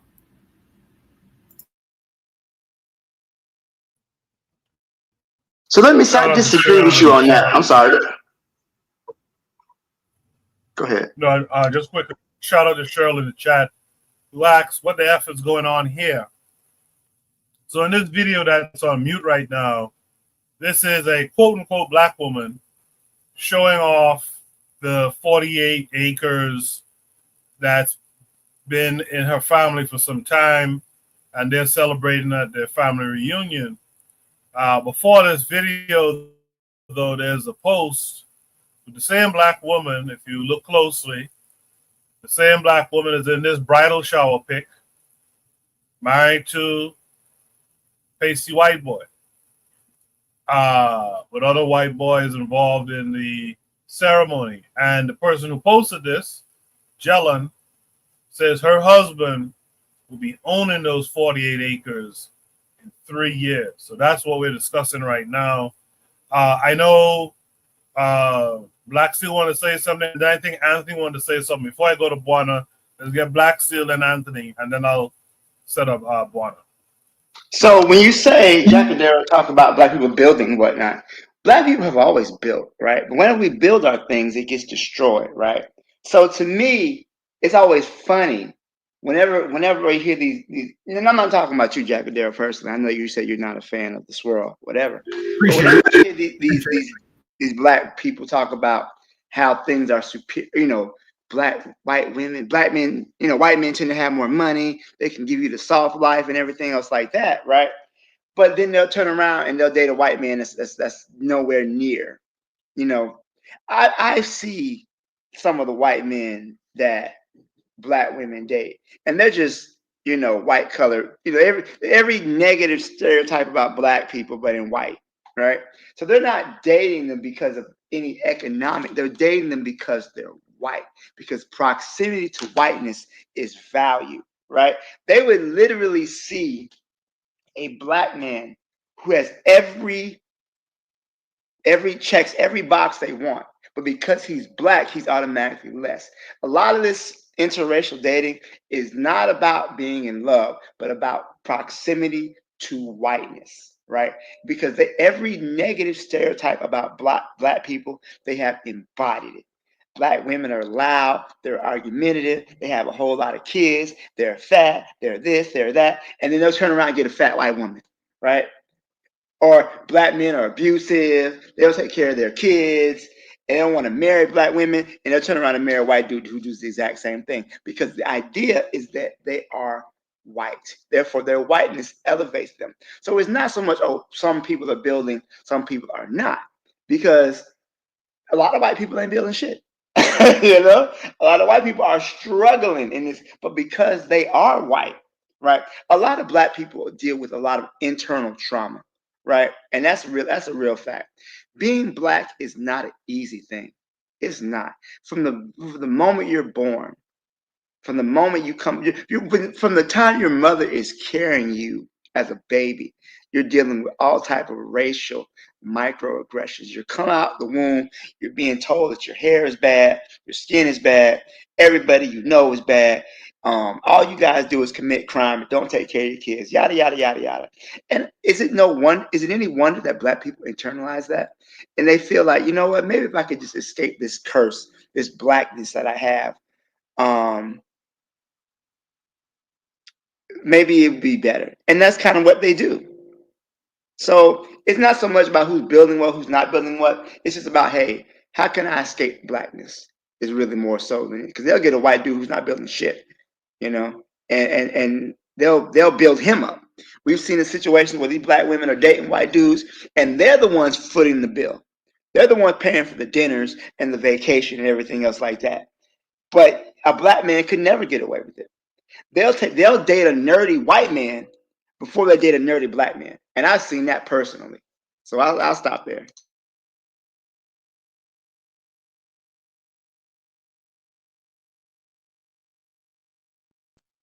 Anthony, brother, we waiting on you. Okay, all right. No, I was waiting on you to give me the QR code. All right. Well, for the most part, Black Steel took everything I wanted to say. You know what I'm saying? Everything he pretty much covered it. But like what I wanted to say to Jacadero is this right here. Brother Jacadero, I'm saying, okay, to you. Yes, if sir. you're black, okay, what I'm saying, and it's not a criticism. Don't take it like that way. Well, more of a constructive criticism. Okay, what I'm saying is this right here. Okay, if you black and you for black people, in which I know you are, and you for black people, and you want to see black people progress, you want to see us get everything that we deserve in this world, man. Get what's ours. There is no room at all for any kind of compromise, brother. You know what I'm saying? I mean, like you was about the building thing. No, it ain't. I don't give a damn. No, if that black man or that black woman marries somebody that's not black, that's detrimental to us, man. I don't give a damn. If y'all remember when Ice Cube came out with those movies, the Barbershop. Maybe one of the earlier Barbershop movies. It was in one of those movies that it was a sister who was in a relationship with a white dude. And the white dude was abusive, used to beat her up. He used to put his hands on her. And in the movie, look how it played out. I say this goes to the mindset. Now just think about if brother had put his hands on a sister, and they always, and the whole narrative would be, no, he ain't shit. You know, shitting on the brother, you know, and he deserves, you know, because you don't put your hands on a woman, man. You don't put your hands on our sister. That's deservedly so in that aspect. But I'm saying he would have been drugged through the mud in public and everything, you know, and called all kind of names. He's an abuser, whatever. But at the same time, they gave the white boy a pass in the movie. And the family, the black family, even women in the black, people in the black family, even brothers, was like, you know, y'all work it out. They had the preacher and everybody trying to counsel them. They helped them work it out. They helped work it out, this sister who was in this relationship with the white boy who was beating her up. You know what I'm saying? Who was beating her ass, putting hands on her. And she crying and going to the family, why he act like this and why he doing this here. And then in the end, they worked it out and he apologized and they went on with the relationship. That's trying to tell us something, man. Now, they used to have a saying here in North America, here in this land right here, that the lowest white man is better than any black man. You know what I'm saying? That's a saying they used to have. They don't care how low down and dirty this cracker was. He could be the worst nigga hater or whatever. But you know what? It was better to be him than to be you. You know what I'm saying? And that kind of thing works in our mind, us as black people. You know what I'm saying? And not just here, but everywhere. You know, like Black Steel said, the proximity to whiteness. This is because of the proximity to whiteness. Nothing else. It ain't got nothing to do with no love or no building or none of that bullshit. It's the proximity to whiteness, man. Because you know what? I mean, starting all the way from the religious aspect, the spiritual aspect, whatever. You know, what gods you worship? The majority of us. If you're a Christian or you're a Muslim, you worship a God that don't look like you. If you're white, you worship old blue-eyed Jesus. I mean, if you're black, if you're a Christian, you worship old white blue-eyed Jesus. And if you're a Muslim, you worship old Muhammad from the Middle East. You know what I'm saying? And you basically black, but you basically are Arabic. You know what I'm saying? You follow that. You bow into Mecca. You know what I'm saying? You talk about the prophet. The prophet. And if you read the Quran, what the prophet has said about black people, you know what I'm saying? It's the proximity to otherness, other than our damn self, man. You know what I'm saying? And that's why it's so important for us to study the blueprint that the Honorable Marcus Garvey gave us when he talked about race first. You know what I'm saying? We had to put ourselves first. But see, we as black people, we don't put ourselves first. You know what we do? We say everything is everything. Everything is equal. And we are equal. Everybody is equal. And you know, we love people and love is love. And, you know, white people and brown people and people of color, everything else. But you know what? At the end of the day, we always putting our damn self last. So we put everybody else before we put ourselves. So what I'm saying, man, no, man, you got to be black. You got to be 100% black. You got to be 100% for your people. I don't give a damn what white man can come in with a little money and somebody you can get with him, or one white woman come in, you can get with her, and y'all somebody building something, because I can't build nothing with black people. I don't have no out. No, that's bullshit, man. That's bullshit. I mean, the greatest thing you could do is produce more black people. That's revolutionary. That's symbolic of our love. Seeing more of us and creating more of us. You know what I'm saying? And training our children in the way that we need to train them. You know, so we can have a future in this world, man. And I'll leave it right there for now. Appreciate that, Jack and Anthony. Afro Native World, the chat says to Anthony, Papa Garvey believed in a black Jesus, though. Is that a solution? Anthony would say. No, man. You know, I'm not gonna. I hear that right there, and that's a good thing. But I have to put that in context. Honorable Marcus Garvey grew up in a colonial country, in a country that was a colony of the Europeans. Okay, so he grew up with that tradition. But at least I go back to what Dr. Clark said. At least what he did, yeah, well, he worshipped the black Jesus and he had black Christianity, whatever. But you know what? His mind wasn't enslaved to that. At least what he tried to do was make it work for his people.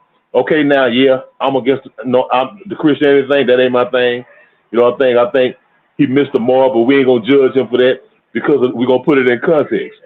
But if you look at what he did, what he built, the organization that he built, the movement that he built, and even right now today, all of us on this panel right now, me, you, Koku, all of us, we all hold him in high esteem.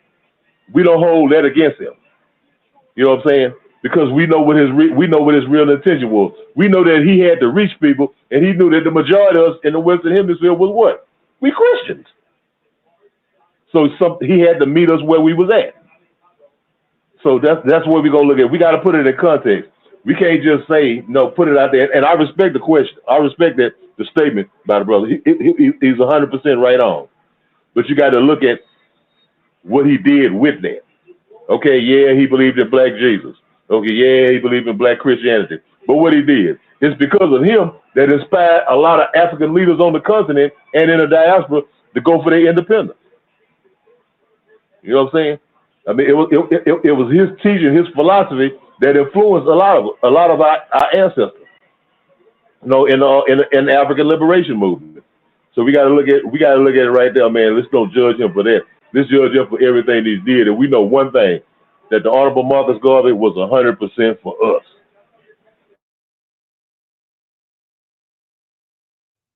Appreciate that, Anthony. In the chat, Sister Ross says, just because you make it black, don't make it real. Seen? Sister Ross, seen. I'm going to put down the t-shirt, as a matter of fact. Cheryl says, with Garvey, you can't throw the baby out with the bathwater. Confusion is in all of us to some level. With all of that said, one, you've seen and heard everything everyone else had to say. Yes, sir. Yes, sir. Yo, so first, I want to respond to the Garvey issue. Okay. So, as Anthony said, Marcus Garvey grew up in a colonial society, and so did I. You know, and it's very difficult, and it's very difficult to come out of a burning house without smelling like smoke. It's extremely difficult, and we want our leaders to be perfect and to be all knowing, but that is just not real. That's just not true. And sometimes my brethren, Anthony, gets very mad at me, very upset at me because of some of the things that I say. But I won't call myself a victim, but I grew up under a colonial regime just as he did. So some of the things sometimes you hear from me, sometimes that's what do you call it, John Bull. In America they have Uncle Sam. You know, we had John Bull, and that presence is still very much alive in these former colonial countries. But what you could get away with, you could get away with. And me, like Garvey, decide to break away from that. But there'll still be remnants and that sometimes you hear from us, even Goku from time to time, you know? So you have to forgive us for not being perfect African people and perfect thinking African people, you know? But what we could get away with, we buttress against the dominant thought. You know, we ain't imbued with that idea of Englishness and Anglicanism because we fight against it, but we still come out the house smelling like smoke. Let me put it like that. So you have to forgive us from time to time. But needless to say, let me answer the question. The whole idea of integration, because for me, this is a question of integration. White men believe in social integration. There's a social integration and there's an economic integration. White men don't have a problem with social integration.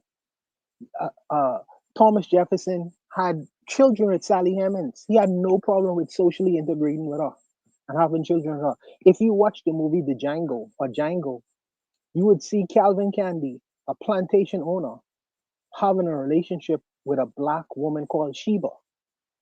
They have no issue with social integration. But the black mind, when the brother talking about when we get into certain things, we overdo it. Like John Henry Clark said, we out Pope the Pope and we out Muhammad. We believe in this idea of integration so much so that we think that it'll touch every area and element in our lives. White men don't think like that. White men will socially integrate with you, but you ain't getting his money. You think that character, Sheba, as much sex as she was having with Calvin Candy, he would leave his plantation to her? Are you crazy? Do you think Thomas Jefferson would leave all his assets to Sally Hemings, even though he had children with her? There's a difference between social integration and economic integration. And we buy the whole idea of multiculturalism and integration wholesale without the thought of. And the brother asked the question, is there a consequence? If I was a landowner and a wise thinking landowner, first of all, I am going to make standard reading for anyone who were to get any of my assets after I depart from here. You have to read standard reading, Killers of a Flower Moon. You must read that. If you don't read it, you have to watch it on the movies, but you must read that. That's standard reading. The next consequence, for me personally, a real consequence, is putting into my will. This land is to be passed on to people of African descent. Period. That's my will. That's my will. You can't get around that. You can't get around that. So if she decides to have mulattoicize her lineage, if she decides to take a lineage to a level where you don't see no other black people no more, she just does not inherit my land. It's as simple as that. Neither does her heirs or ancestors or people who come after her. Just put it in your will. Easy consequence. Just as other groups of people do, you could do the same thing as well. Right into the courthouse. And you can't say it's illegal because it's your will and it's your property. It's private property, privately owned land.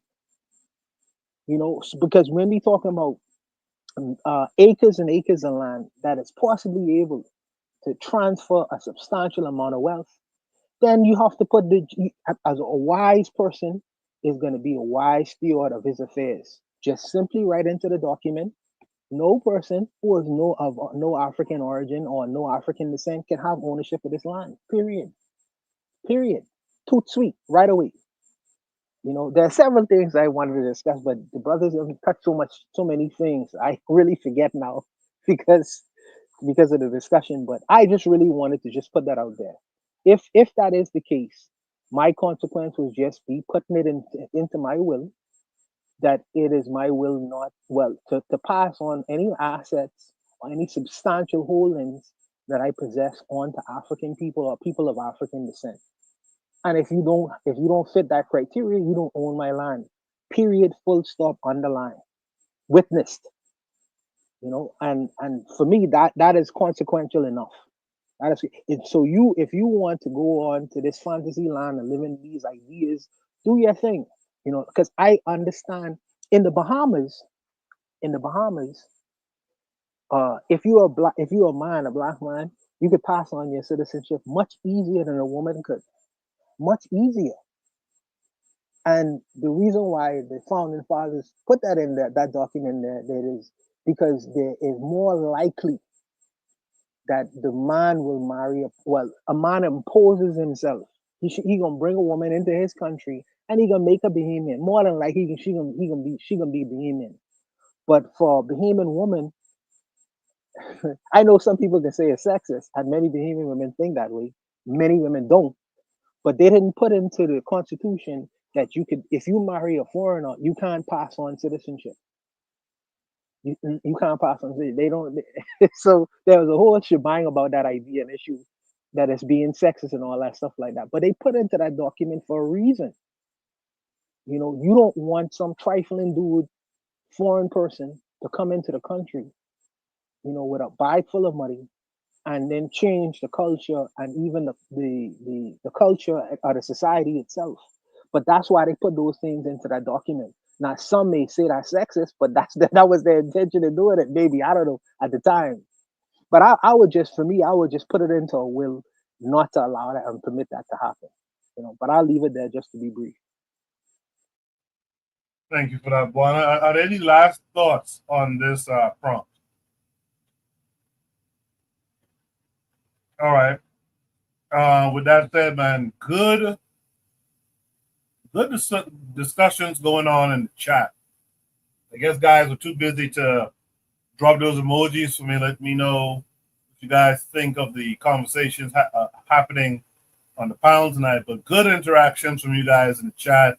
You guys are carrying on some side conversations. I actually like to see that. Shout out to Trigger Happy, Afro Native World, Cheryl, and Moosings and Bloom. And also Sister Raw. Let's go to Should Breeze topic number 3 tonight. Should Breeze topic number 3 says identity crisis at its best. This comes with a attachment that's going to take us back to X again. This is from Voice of Our Ancestors channel. It says Shaka Zulu was an American Indian pretendian.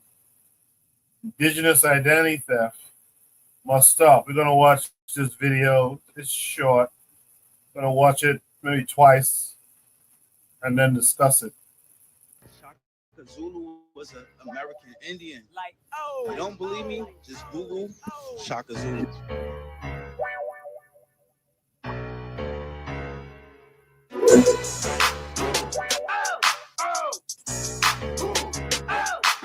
Shaka Zulu was an American Indian. Like, oh, you don't believe me? Just Google Shaka Zulu.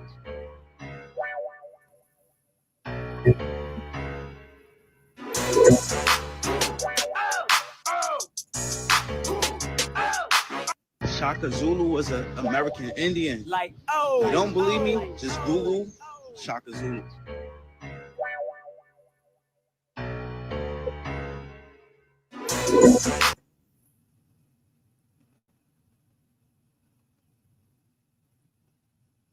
So let me just scroll down and see if there's anything else to this. Doesn't seem like it's a thread or anything.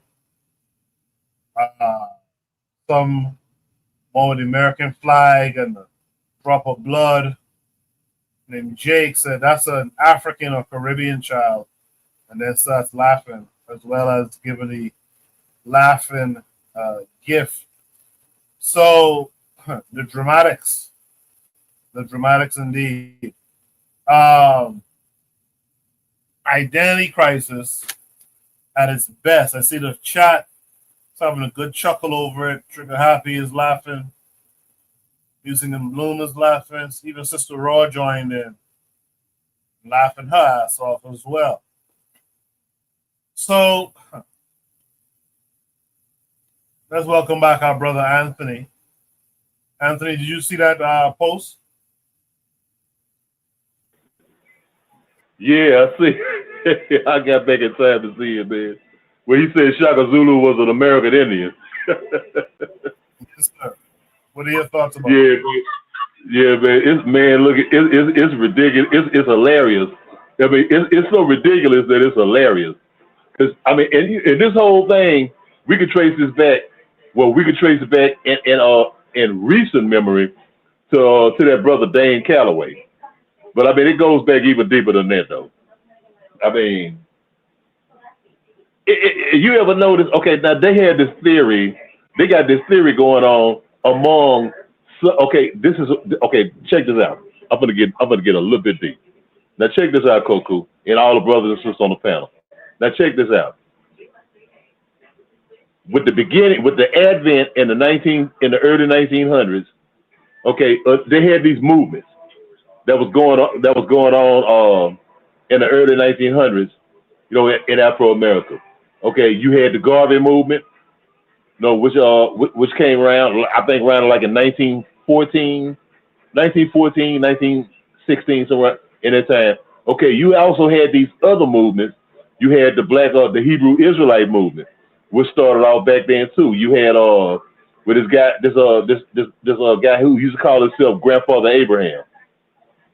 It was like, I think they was the House of Judah or something like that. It was one of these old called the House of Judah, but it was the Black Hebrew thing. It started around that same time in the early 1900s. Then you had the one that was the most detrimental.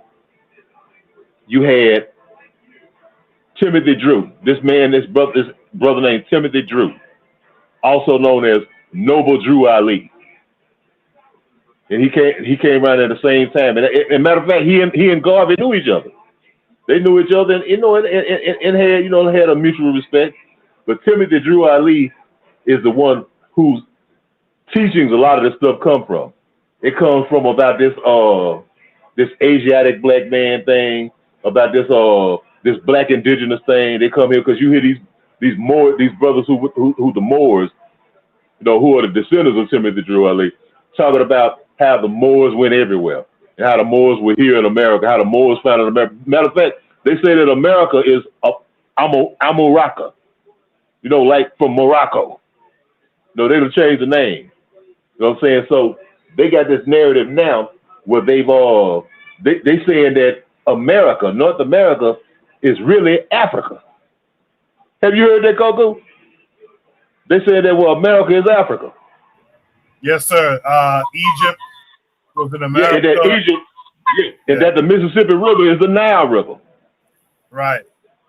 Yeah, they said that the Mississippi River is the Nile River. You know what I'm saying? So they had this whole thing where they switching things around, and they talk about like like right here where I stay in Northwest Louisiana. Okay, if you go east towards Monroe, they got a place. It's a place. See, they had these indigenous people a long time ago. They used to build these mounds. I know you probably heard of them, the mound builders. And you see them all in the whole Mississippi River Valley, all the way up to Illinois. They had this place called Cahokia up there, where it was an ancient city where these indigenous people built. Well, they had one down here called Poverty Point. It's called Poverty Point over there in Northeast Louisiana, with this mound, almost kind of like a pyramid type of thing, where those indigenous people built. Well, they got Negroes now. They saying, well, see, this was us. This was ancient. This was ancient Africa. These were the pyramids. They said that the mound builders were the pyramids, and that we black indigenous people built these pyramids, these mounds, this mound civilization in North America. I mean, you see how they switching it up. This goes to people who don't know who they are. Who confused about everything. Because we know we black, we know we African, but we don't know what group we from. We don't know what ethnic affiliation that we from. No, we don't know what part we from. We from Nigeria, we from the Congo, we from wherever we from. We don't know where we from. So us being lost, and it's not just us, it's even some of our people in the wider diaspora. Because I see people in Jamaica, man, believe it, they got people in Jamaica and black people in Jamaica and black people in other parts of the Caribbean, even in Haiti, who saying that they black indigenous. It ain't just us crazy people up here. It's all over the diaspora. They got us somebody that we indigenous. Hey, I ain't got to tell you. Hey, I can stay right here on the show. Our brother Azuli say we indigenous. You know what I'm saying? Did he Koku? Azuli say we black indigenous. That we ain't from Africa. You know what I'm saying? And that's one of our brothers who we all love right there on the show. And he's not the only one. It's a lot of people saying that now. But man, it's just like, when I hear this stuff, I kind of laugh at it, I chuckle at it a little bit, because it's a small minority of people, but they got a big mouth and they talk a lot. They talk a lot. I mean, you see it on social media, especially you go to Instagram. Man, I see this all the time. Me and a sister got into the debate. We be going back and forth. Man, this sister be texting me, DMing me and everything, sending me DMs, everything, talking about how we the Native Americans. You know what I'm saying? How we the American Indians. And even coming up with scenarios that the black indigenous people was shipped from here to Africa and then shipped back over here. You know what I'm saying? I mean, just some of the most ridiculous stuff that you ever heard of. I mean, I'm like, they call it the slave trade in reverse. You know what I'm saying? And it's just ridiculous. I actually seen them. They had this thing where, now the traditional dress of a lot of our African people on the continent, pre-colonial. Now, some of our people wore like birds' feathers and stuff. Now they have it. This is where they got it. They got it now. They got a picture of like some of the kings of Bakongo, the Bakongo kingdom in Central Africa, with him with a plumed headdress. You know what I'm saying? And they saying, see there? They saying that he was a Native American. That these Africans were Native Americans. Talking about how they shipped us from here, our homeland in North America, to Africa, and then shipped us back over here to be slaves. So it's ridiculous, man. And when I hear that, it just make me, I just like, well, man, that's just some bullshit. They can't, And they only know a few. That's the ironic thing. They only know a few tribes. They know the Cherokees, they know the Seminoles, they know the Choctaws, and ironically, guess what other tribe they know?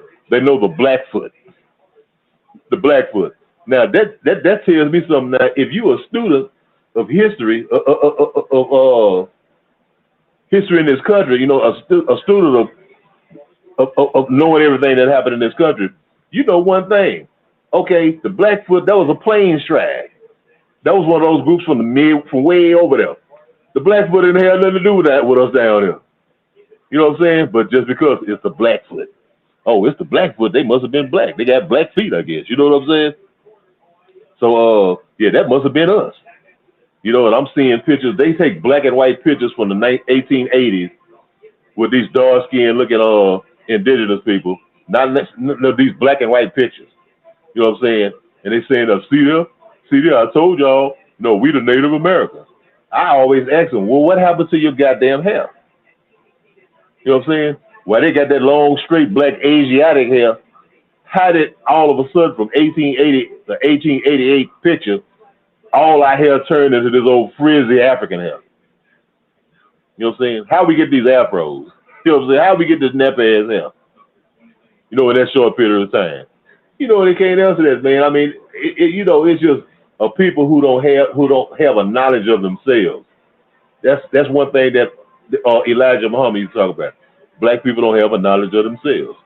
And for for all what you think about Elijah Muhammad or the Nation of Islam, at least he did acknowledge that we was African people and that we came from here.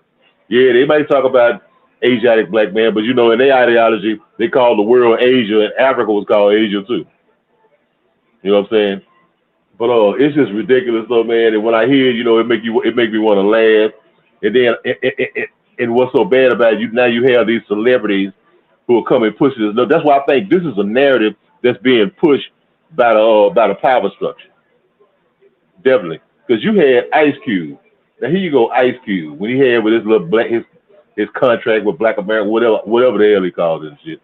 And, you know, he had one or two good things in it, but you know, Ice Cube actually said, I remember he did an interview with that other that brother you know, those crazy integration Negro Roland Martin. He did an interview with Roland Martin, and you know what he said? And Roland Martin looked at him side eye. That was for the first time I was on Roland Martin's side. Well, Ice Cube told Roland Martin that we, the black people, that we are the Native Americans. And he said it to Trump. He said we the Native Americans. You know what I'm saying? We were the Indians. So I'm saying, you know, this whole kind of thing, it's an agenda behind this, man. It's agenda driven to like, you know, to exploit the identity crisis in black people. You know, you Native Americans, you black indigenous, you black aboriginal, you Hebrew Israelites, you Moors, and all that shit, to keep us from linking up with our people, to link up with black people all around the world.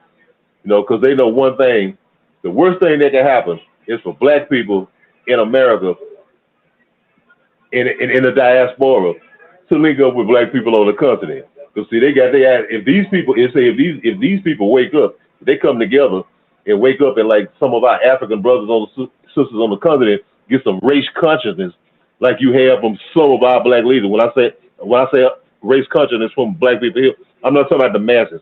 I'm talking about our leaders. You know what I'm saying? Our Malcolm X. If we start believing like Malcolm and like the Honorable Marcus Garvey, if that kind of ideology could get spread to our people on the continent who got the land, who got the resources, and got all of that, they know that their white shit is over with. At least as far as like them exploiting us. You know, we know how powerful we're gonna be when we all think like that. But you know, I think it's a government-driven thing. It's a power structure-driven thing.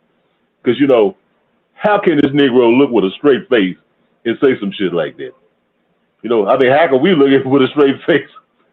You know what I'm saying? Believe some shit like that. But yeah, man, I knock off right there. It's you know, we all know it's some bullshit. But you know, I mean, I think it's an agenda behind that, though. Good stuff, Anthony. I appreciate that. Yeah, I agree with you. I think it's a top-down type of thing. Some Negroes are so silly, they're following it, and they truly believe it. but there's others more nefarious Negroes who are paid to be disruptors and stuff like that. You know, a couple things you said, Anthony, I wanted to back up.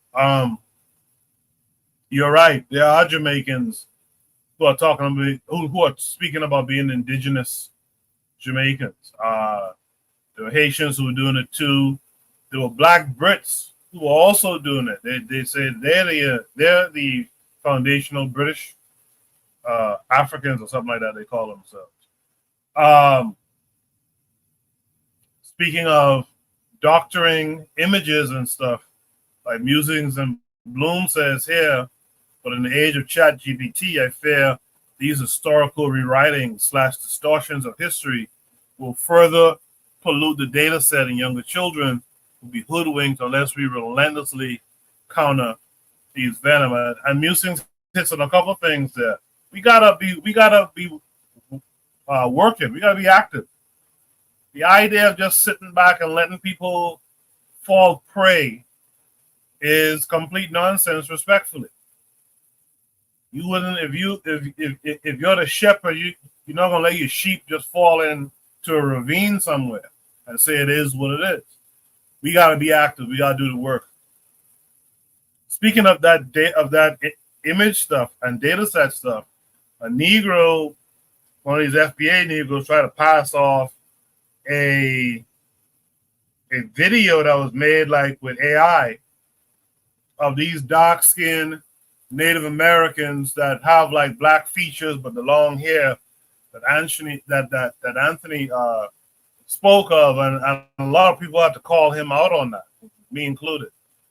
So yeah, we have to really get active, counter the false narratives. In the chat, Cheryl said, this is why it's so important for homeschooling. Cheryl, welcome to the panel tonight. How are you this week?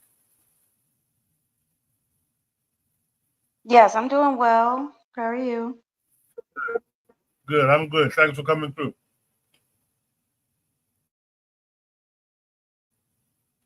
So, what are your thoughts on Oh, I'm sorry. what are your thoughts on that crisis? So because it is funny, but at the same time, like okay, like I be like when I talk to people like on the street, they really do. I don't. It's not an arrogance per se. It's more like they're really trying to find out like who they are and where they're from. But because people don't like reading, so it's like you're trying to tell them something, but they're just like, well, that's just what you believe, and da da da da. It's like anti people are people are anti information. Um, and I just say that to say that, like, even with this guy, this saying that Shaka Zulu is indigenous, it's like his name is Shaka Zulu.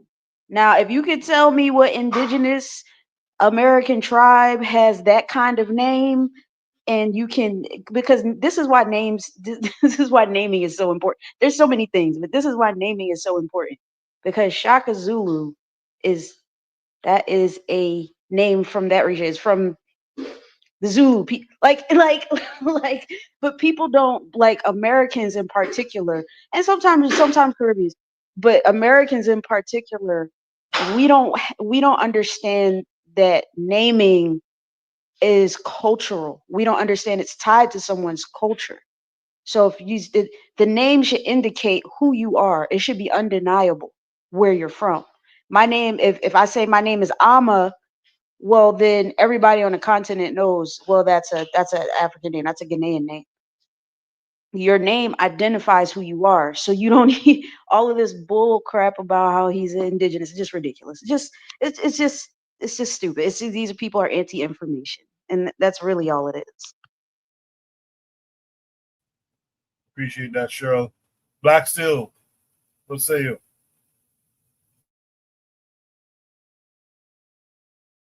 So this is rooted in anti-black. This is rooted in anti-blackness and self-hatred. right? Black people do not want to be African. Africa has a negative connotation. When you look on the TV, you see African people fighting, you see African people starving, and many people see these images on TV and media, and they don't want to be connected to any of it. Many people are unaware of Africa's greatness. I remember there was some woman, she said she was happy that her ancestors were enslaved because otherwise she would be in Africa worshiping a tree, right? Some dude said that there was no buildings above two story in Africa. Africans were ignorant and savages, and they were dumb, and they didn't contribute anything to history. So what does that say about you if you're African? That means you're dumb. That means you didn't contribute anything to history. All right. So when we hear these things, and they're completely absurd, right? I've heard stuff about the Nile being the Mississippi River. Now, meanwhile, there's no lions on the Mississippi. There's no giraffes or hippopotamuses in the Mississippi. But the Mississippi is really the Nile River. The Nile flows from south to north. The Mississippi flows from the north in Minnesota into the Gulf of Mexico. But yet the Nile, they're all two different rivers that flow two different ways, but yet it's when you really think about it, it's really absurd on its face. But the reality, these people are coming from a really high level of self-hatred, right? And this is really the true fact of the matter is, right? These people don't want to be African, right? And they want to attach themselves to any identity that is not African. They want to be Native American. They want to be they want to be Moors. They want to be aliens from outer space. They want to be Klingons. They want to be anything but African. They want to belong to any other group. That's why Shaka Zulu can be American Indian. They can't tell you what tribe. They can't tell you anything about Shaka Zulu, but they can just tell you he was Indian. I seen somebody legit post a pic. So for those of you who don't know, the grandson, the Napoleon IV was killed by the Zulus. So, one of Napoleon's descendants decided to join the military and go fight the Zulu in South Africa. And he got killed. So there was a picture dramatizing the event, and these are the real Native Americans. No, they weren't, right? But again, the idea of being African is shameful. And because they don't know anything about Africa. We were enslaved, and Native Americans, they did this, and because in the United States, right, even though the United States treats Native Americans like dirt, right, Native Americans do not live a good life in America. You might have a few tribes with some casinos and whatnot, but most Native Americans tend to be poor. They tend to be impoverished. They tend to be uneducated. They tend to die early because of disease and whatnot. But that's not what you hear, though, because they have the archetype of the noble savage, right? So these Native Americans, they were fighting for their land, and they were heroic and yada, yada, yada, and they were the noble savages. So it's better to attach yourself to the noble savage than to be, the ignorant, dumb Black people who contribute nothing to civilization. That is, even though Black people were the first people to have civilization, Africa is the birthplace of humanity, right? All human beings, human life evolved in Africa. And some people may not take that position. I don't care what you think. It is scientifically proven through archaeology, through paleontology, through genetics, that human beings originated on the African continent, right? So the idea that African didn't do anything, that we were literally in Africa we were literally around the longest and did nothing. But that's the self-hatred, right? That comes from that. And people want to have these debates and talk about who did what. And I believe that every group of people contributed something to humanity, right? The Chinese did something, the Arabs did something, everybody contributed something. But the idea that African people did nothing, and we were just primitive until we were brought into the likeness of Christianity or Islam or whatever, that is something that is strong. that has really been taught.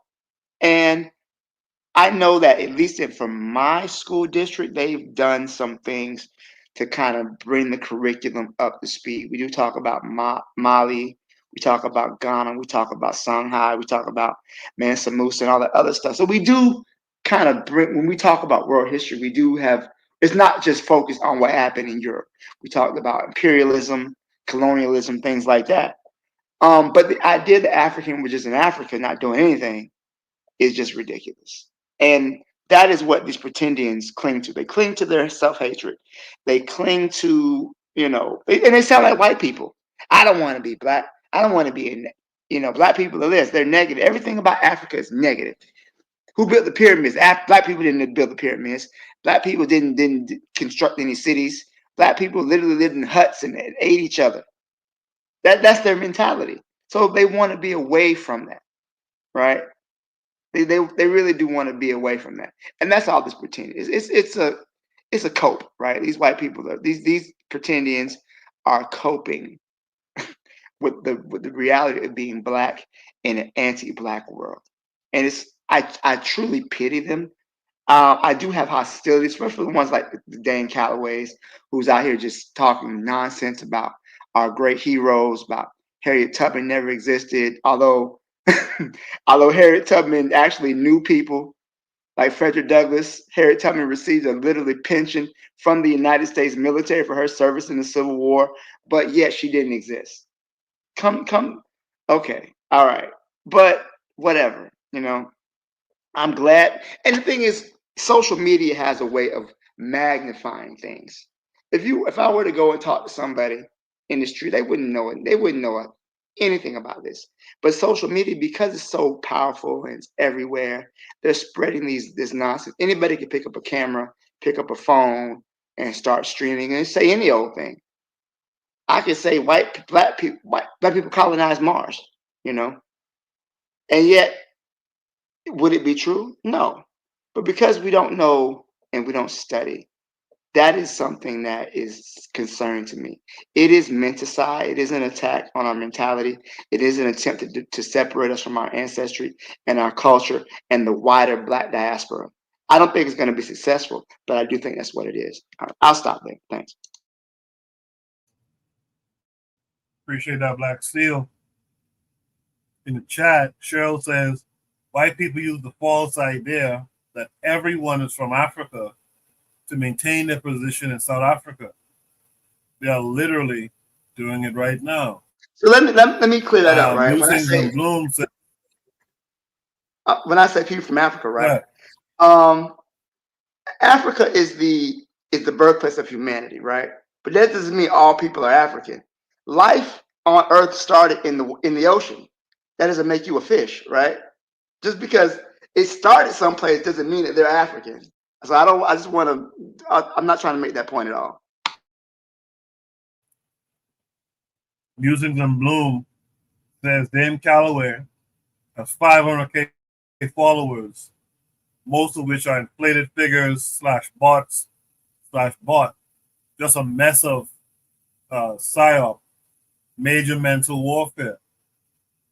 Yeah, it's funny. Me and Brother Bakari had a conversation about that recently too. How these guys buy bots. And by the way, Brother Bakari, if you're listening, remind me of that Netflix documentary you wanted us to check out again. The title of it. I wrote it down at my office, and I left the paper at my office. But yeah, we were talking about this bot thing and how it's funny. You tune into these guys like Tariq Nasheed. From what I hear, he has like 2 million subs. But Mars World TV, somehow they figured out he's paying for like 2,500 subs every month, right? And Bakari was making the joke. They're buying the subs, but they're not buying the bots.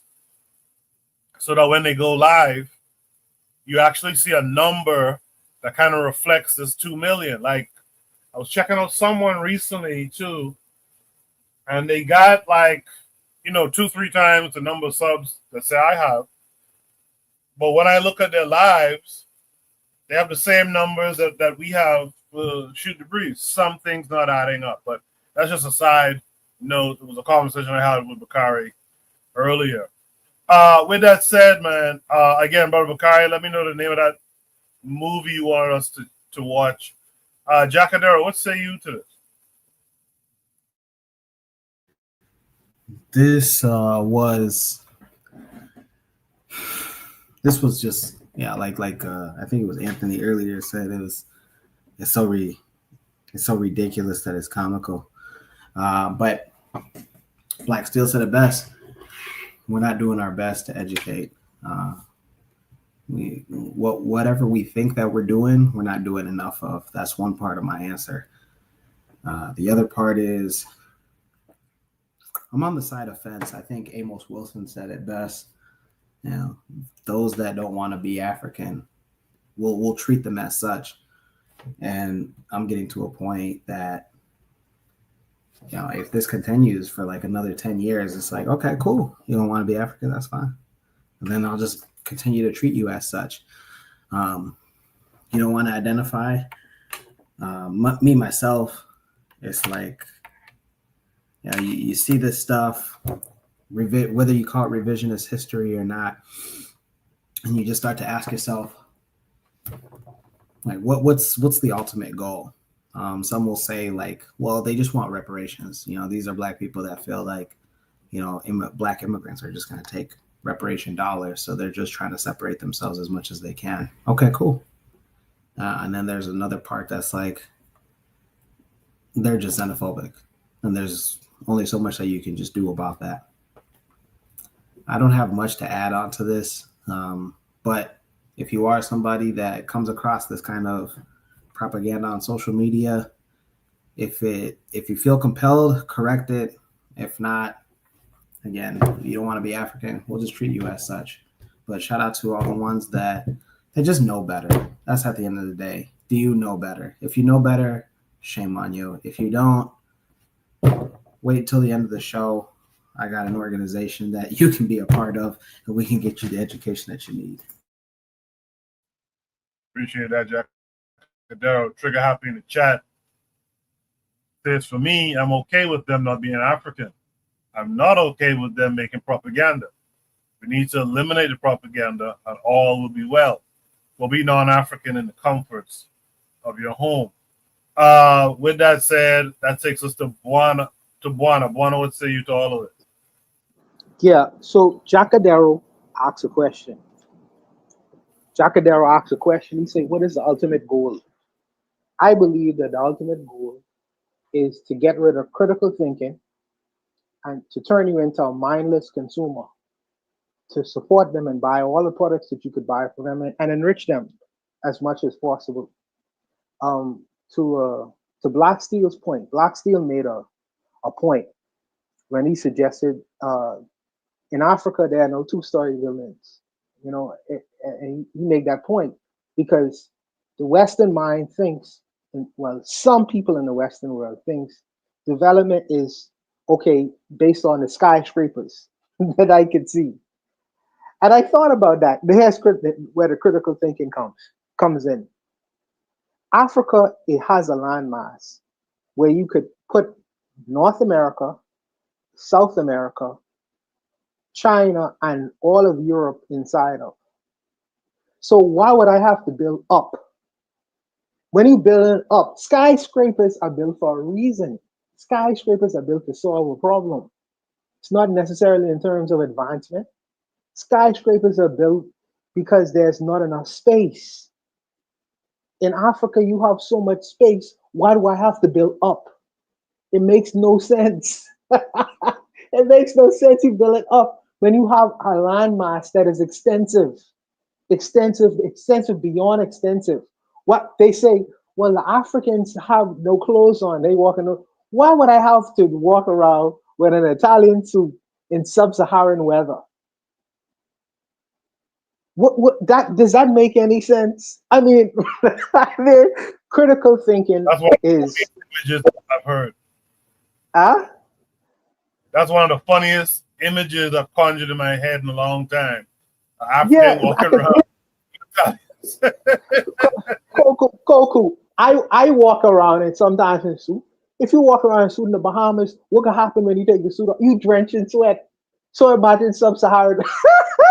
Needless to say, critical thinking is out of fashion. I understand that. I understand that trying to turn this into mindless consumers and drones, right? But what I would say, let me say something good about my indigenous brethren out here. They are trying to question conventional wisdom because conventional wisdom will put a person like Elizabeth Taylor in Egypt and make her the queen of Egypt and then make the king of Egypt a European person. You know, that's what conventional wisdom. Conventional wisdom have the best thinkers, the best creators, the best thought leaders of the world is Europeans. So in their questioning to buttress against that, because you should question that. Any intelligent person will question that. In the back of their mind, there's some form of intelligence. So they question conventional wisdom. But the unfortunate thing is, in them questioning conventional wisdom, they embrace delusionalism, delusions, delusions. You know, 1 + 1 is still 2 in any world that you live in. You can't question 1 + 1, it ain't 2. It always gonna make 1 + 1 is 2. There are some things you can't throw away and discard. Okay? There are people, not only in the European world, but in all other parts of the world, who come to a consensus of understanding and agreement. When you talk about African culture, when you talk about civilization, when you talk about all these things, if you question these kinds of ideas in the world, whether 1 + 1 equals 2, you must bring relevant evidence. And it has to be peer reviewed, studied by people in your field, and then you have to come up with another kind of consensus. That's providing proper information. But when a Dame Calloway come around and he make these grandiose claims without proper evidence to back up what he says, you're going into delusions. You're going into delusions. And I know the brother say some of these people want to be anti-African. Some of these people just don't know better. Some of these people just don't know better. You know, and the information that's out here right now, unfortunately, is information only to extract the dollars from their wallet. and you have to have the will. You have to have the will. You have to have the want to get information, and it takes time to do that. It takes time to read. It takes time to study. It takes time to understand other things in the world. It takes time to invest in your own personal self-development. These people don't have the time to do that. I want the fast food thing that's going to make me feel good so I can walk away with some degree of arrogance, you know, to help me with my low self-esteem. But the world telling me that I'm a piece of nothing. And the only way you're going to get that is you have to put some investment in trying to understand the other things of the world, because it's out here. So many books has been written. There's many brothers who speak of Anthony McFall always talking about historical things. You think that he understand these things in a day? He spent years understanding these things in terms of personal development. So when he hear the nonsense, he only have to laugh at it. It becomes laughable. But I would say these younger people, I'm hopeful that because in their hand they have something called smartphones, and smartphones are supposed to make you smart, but it look like it's going in the other direction. But I am hopeful for the future that some of these people grab on to better kinds of information, because you could start off stupid, but it don't mean you have to end off stupid. You know what I mean? You don't have to die in ignorance. Some people could die in intelligence. You know, Malcolm X started off as Detroit Red, but he end up as who he end up as. So I would hope and give these people time to get out of this nonsense, and hopefully they grab on to something that's real, but to embrace delusions because it make you feel good for a time.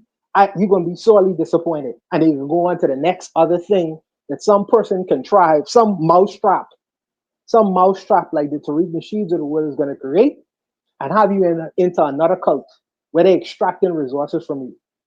You know, while Africa been here, it's been here a long, long time. Many scholars have written on it. Your ancestors have written on it. And when you pass through all that nonsense, hopefully you don't be too old to have some better understanding of what the world really actually is.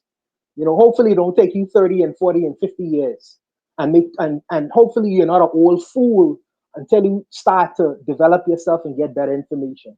So I would just leave it there. I'll leave it there.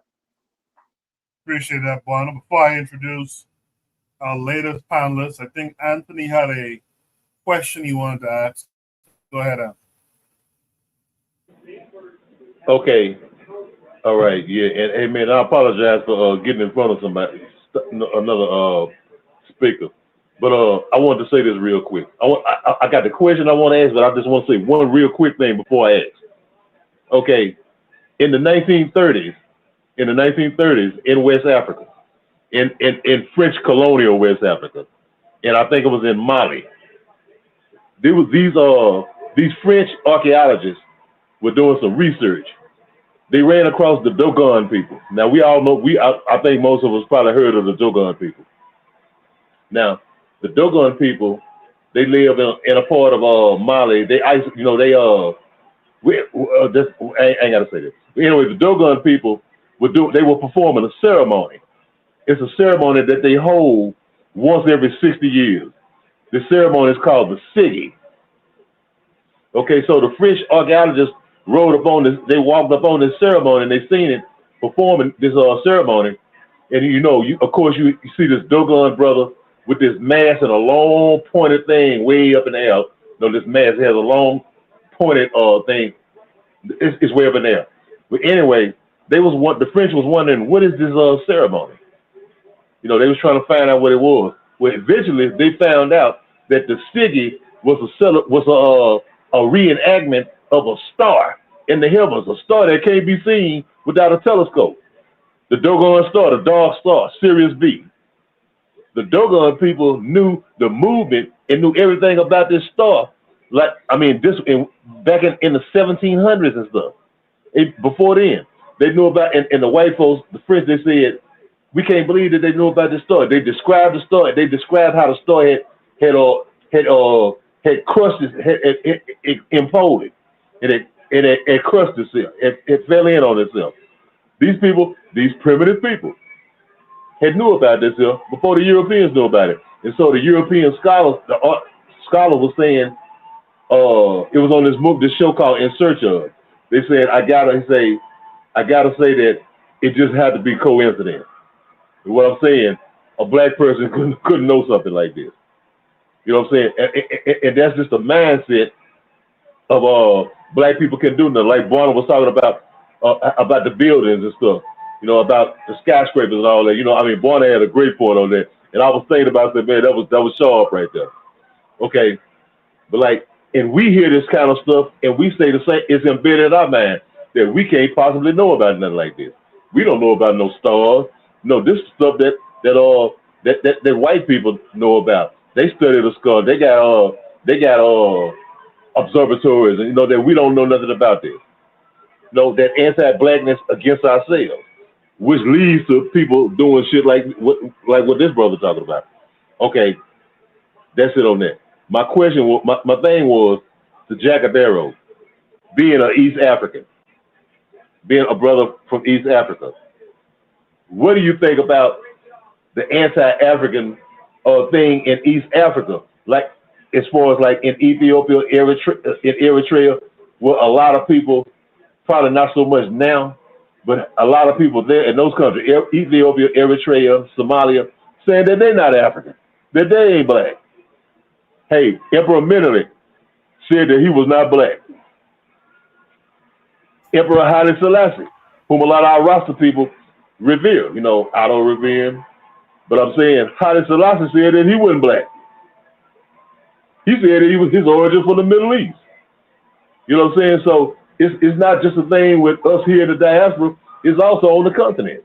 Like I said, some of the Igbo people saying that they black Jews, they Hebrews. We begin to see that among a lot of other people. So I'm saying it's not just a thing that's here. It's everywhere. They having debates all the time. Somalis, I'm not black.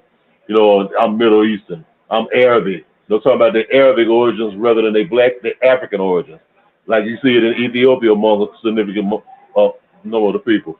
You seen it like with Emperor Haile Selassie, who talked about his Semitic origins. You know, in Emperor Menelik, when they was finna fight the war with Italy, it was a brother from Haiti named Benito Sylvain, who was the ambassador from Haiti, who went to Ethiopia. Haiti was the only country that supported Ethiopia. A black nation supported Ethiopia. And he went there and he was talking about Pan-Africanism and black unity, and Emperor Menelik told him, he said, you know, hey, I understand what you're saying, but he told him, he said, but I'm not black. I'll leave it right there. That's the question I want to ask Jacadero. Appreciate the question, man. I don't know where to start, man. As far as, you know, we call them in inner East Africa, Kenya, Uganda, South Sudan, Rwanda, Tanzania, we call them the Horners. The Horners, they just have their own thing going on. I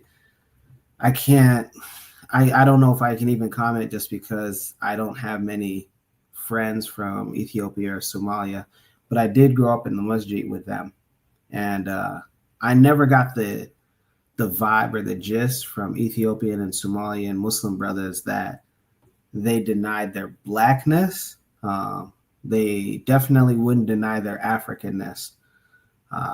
You know, if a brother did tell me to my face, like, hey, I'm not black, it could be just a thing of, you know, in Africa, majority of these countries are predominantly black. So it's like, you know, I think there's a phrase that says, like, it goes without saying. So you wouldn't need to say that. You wouldn't need to proclaim that. Also, the issue is that a lot of these countries are colonized. And I want to say that because it deals with this, is that, you know, it's not uncommon now, at least in Kenya, to go to funerals, and there's some people that are wearing black to the funerals. I just want you to understand this. You know, I actually see more African communities wearing white to the funerals in West Africa than I do in East Africa. In East Africa, like there was a recent funeral in the South Sudanese community, and somebody's mom had died, and the sisters of that family, they had to put out a Facebook message saying, hey, we're encouraging everybody to wear white to my mom's funeral. And then they had some other explanation on it. But I'm saying that to say that it goes with, one, again, you know, you're coming from a country where it's majority black, so you don't need to necessarily proclaim that you're black because you look like everybody else. And then two, you're colonized. I mean, again, people, it might be a thing of like religion. Maybe religion has to deal with it, especially in Christianity. I know that in African households, it's not uncommon to find a white Christ. You know, earlier we talked about Garvey, you know, and there was discourse in the chat saying that at least he believed that Christ, or that any God that you believe in, you know, should be a black skin deity. But nonetheless, it's like, you know, and I can at least contest to East African homes. You know, you walk into a household and you'll find a Christ that's not black. It's about as white as mayonnaise. So maybe that has to deal with it. But I will say that I do see, Anthony, I do see that there are these memes, these video clips. I also want to say that, you know, social media, any platform, it pushes what's already gaining traction. And so people are encouraged and influenced and motivated to say the most outlandish things. You know, hey, I'm Somali, but I don't consider myself black. That person would probably be somebody that before social media, they'd be labeled as a crazy person. You know, you would almost disregard them. You know, you and your parents would be walking to the local market, and, you know, your mom and dad would be like, okay, hey, let's hurry up and cross the street. Let's hurry up and get out of the area, because like clearly they have crazy people here that are spouting and doing crazy things that I don't want my child to be influenced of. Now with social media, there's no regulation. So people are not they're not there's no punishment for people to say the most outlandish shit. And then another thing is that they're encouraged.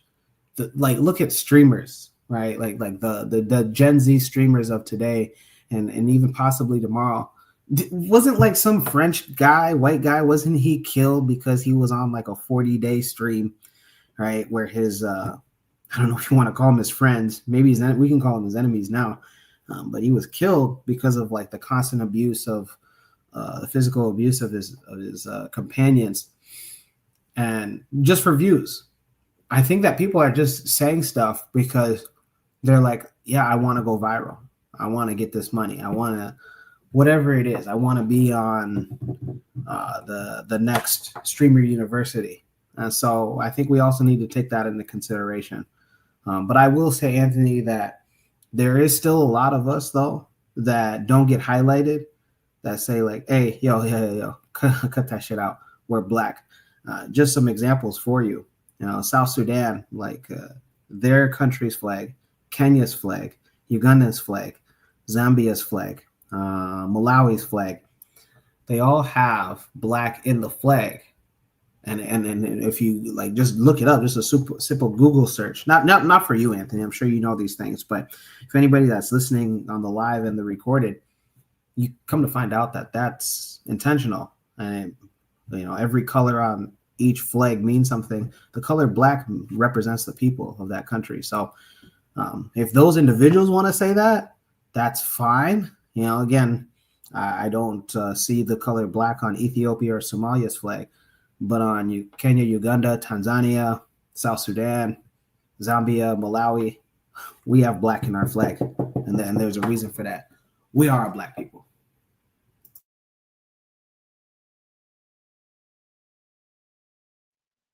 So our panelist who was here, the new panelist, seems to have fallen off. If you can hear me, I'll give you a minute or two to come back on.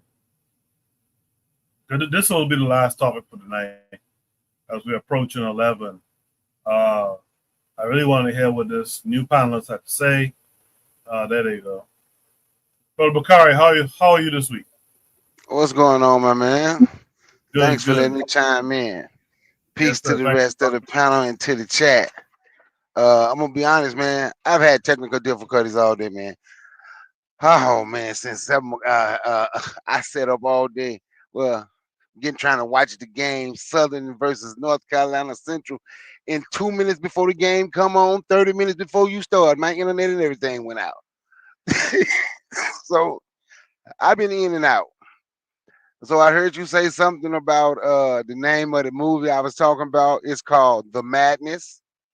Can y'all hear me? Am I still there? Yeah, we could able, Yeah, you're Kyle. good. We could able. Okay, yeah, it's called The Madness. I employ every black person to watch that. It's not based on a true story, but it is based on a true story. You have to watch it to understand what I'm talking about. And I would love for somebody to watch it and say, you know what, man, let's do a reaction to this because this is something. It showed a lot. I remember I did a live call, white people organization versus our unorganized approach. And really, when you watch that, that's really what you will see how organized these people are. They're millionaires and billionaires, how organized they are with their poor white people and how they really just work together. But and the name of it is The Madness. It's an 8-part series. But now sound like I heard somebody talking about being an engine. That's something I heard. I used to hear people say that when I was little. I ain't never heard nobody just say that engine. As the Clampers would say, an engine. They would always say, we was told we got Indian in our blood. That's why our hair look a certain way. They never just said they were Indian, but they said they got some Indian in their blood. But most of our people knew where they're from. But this is very dangerous, this YouTube stuff, because I'm telling you, it has bled off in the streets. I know people, a lot of people, I hear blacks still thinking it's just YouTube. I tell them to come to Atlanta. They come to Africans to tell you that you're an Indian or that you're indigenous, because they don't like to say they're Native American. Now they're the indigenous. So it's they're out here and it's crazy. And me, for I've gotten like tired of them. They go to talking to me. I was just like, whatever, dude. My ancestors come from Africa. I want to do. Like I said, so you're not indigenous? I'm like, no, dude, my ancestors come from Africa. You not indigenous? I say, yeah, my ancestors would have been indigenous to the continent of Africa. Your ancestors not indigenous to this land either. That's something that's just made up, but it's a lot of, and this guy that was having this conversation, he's like 75, 76.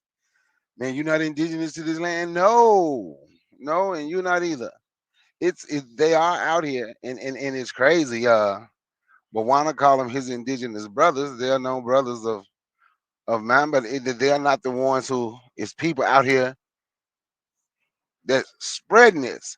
But the thing is, that goes to show how it doesn't make a difference how many people talk about how great it is to be African. That goes to show how black people really is looking to be adjacent to anything without accepting who they are.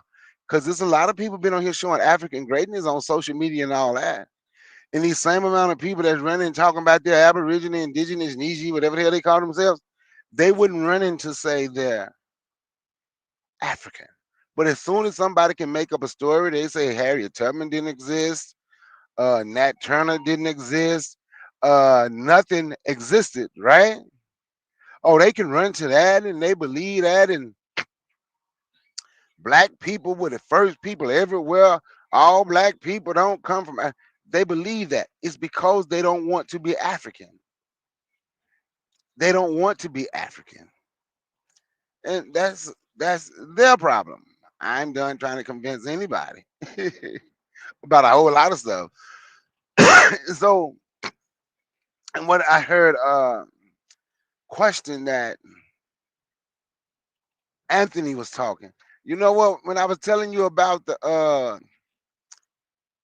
Charlotte, North Carolina, right, Coco? One thing, one of my best friends is she's Eritrean, and I think it's just based on the person to say if they're black or not, because she most definitely says she's black. I've actually put a store. I guess I'll do it again. A video of a store on my channel talking about support black business, and they're Ethiopian. Matter of fact, most people think a lot of people think they're West African, especially daughter. But they're Ethiopian, and they most definitely say they're black. My Ethiopian people who own chevrons, they say they're black. I think it's just the person. But she was telling me the problem with, she was telling my lady, and I'm ear hustling, so I was there. The problem with Ethiopia and Eritrea, uh, she said Eritrea, the way she got it, the way the history is passed, Eritrea, since Ethiopia was never conquered, allegedly, Eritrea was conquered by Italy and gifted to Ethiopia. Italians told them that they could be over Eritrea, and that's what caused the rift between the Ethiopians and Eritreans. That's what I was told by someone from Eritrea. Like I said, we was out there over the weekend in Charlotte, North Carolina. But back to the one dude thing. I guess it was because, like I said, I couldn't really hear it, so I guess it was about somebody calling themselves something, a black guy calling themselves something other than African. Get out here, and they everywhere, No, the and I black hear guy, the blacks the black and the guy, black. the black guy saying Shaka Zulu is an American Indian. Oh, I'm sorry, was an American Indian. Oh, that you know what? That's that Phil Valentine, but I ain't never heard him say that. What he said, Mansa Musa was Montezuma. That's that's what Phil Valentine said. So you have these people out here teaching that stuff. They're the same people. You have people that's teaching stuff like that, and people will listen. Mansa Musa It's Montezuma. They really was, and I'm gonna write the book to prove it. I got all the evidence right here. And then you had people going around saying, well, Mansa Musa and Montezuma is the same is the same person. So Bakari, look, yeah, Bakari, Bakari. yeah. When you say the madness, right? You talk about Uh, the madness of this black dude called Coleman Domingo. This black dude. I don't know his name, but yeah. Yo, hey, Bakari, if you have your phone with you, look up who this man married to, bro. I can't watch that. I can't watch that. Hey, I feel the same way. Like why I can't watch I'm Tyler Perry. I can't watch him, brethren. I can't I'm watch him, I'm brother. I'm, I'm going to tell you something. I don't know who he's married to, and the show ain't just Look who his husband is. Look who his husband is. in the show ain't just about. Well, I'm gonna tell you. Somebody told me that yesterday. And the show ain't just about. And the show ain't and it ain't just about him. But you don't have to watch it. It's that's okay. I'm just saying. I explained why I said you should watch it. So if you know something else similar to that you should watch, maybe you should watch it. But that's the only one that I've seen, and I like action and I like stuff like that. But I don't know what he's married Bakari, to. Yes. Bakari, I have to correct myself. I did watch The Madness. When you described it, I thought it was a documentary he was talking about, but it's like an action show. And Buana's right, Coleman Domingo or whatever his name, Dominguez. He's the lead of it. It's a good show though. But of course, that he's a black man who's gay, and I think he's gay with a white dude and stuff like that. So that's what Buana's getting at. But that show was Yeah. actually a good show. In truth, I'm sorry. Go ahead, Bakari. Oh yeah. That was saying. Somebody told me that. Somebody told me that yesterday when I was telling them about it. I'm like, man, I don't know. I don't keep up with these people's lives like that. And I'm just, you know. Well, I'm gonna say it like this. Buana, you was on here hyping up Trump during the campaign, and you see everything that he did, and so you shouldn't have a problem with watching and hyping up anything, bro. There we go. There we go. There we go. You go have a I'm, wonderful life. Go have a wonderful life, Mario. I'm just saying. I'm just saying, but what am I lying? First of all, I completely disavow myself with Trump and his fanatics. I don't know why you keep on going over that. I already didn't say I don't Because agree it's with what Trump fun. is doing. No, I don't agree with Trump is doing, but because Trump is a pedophile. This guy is with a well. I ain't even gonna go there. I ain't gonna go there. I just said that I can't authorize. I can't watch. A good documentary to watch is called "Kill the Brutes" by Raul some Peck. That's his What is name. what is what is it called? Exterminate the Brutes. That's a good documentary. Exterminate the Brutes. That's a really Wonderful good one. documentary. I've seen that's really good. Yeah, that's a good documentary. I can't authorize that. If I don't watch Tyler Perry, I can't watch this, brother. I can't do it, brother Makari. I can't do it, bro.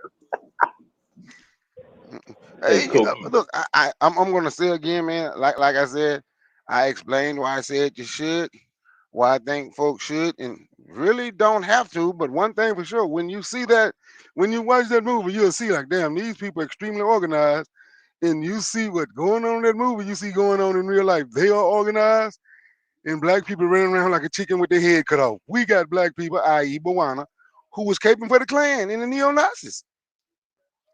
I couldn't help myself, Bawana. I love you though. We got black people that were caping for them. I love you too, big bro. I love you, but go ahead. I, Have I your couldn't fun. help. Have your fun. No, I'm just clowning you. Come on, man. I'm having fun. Don't get upset.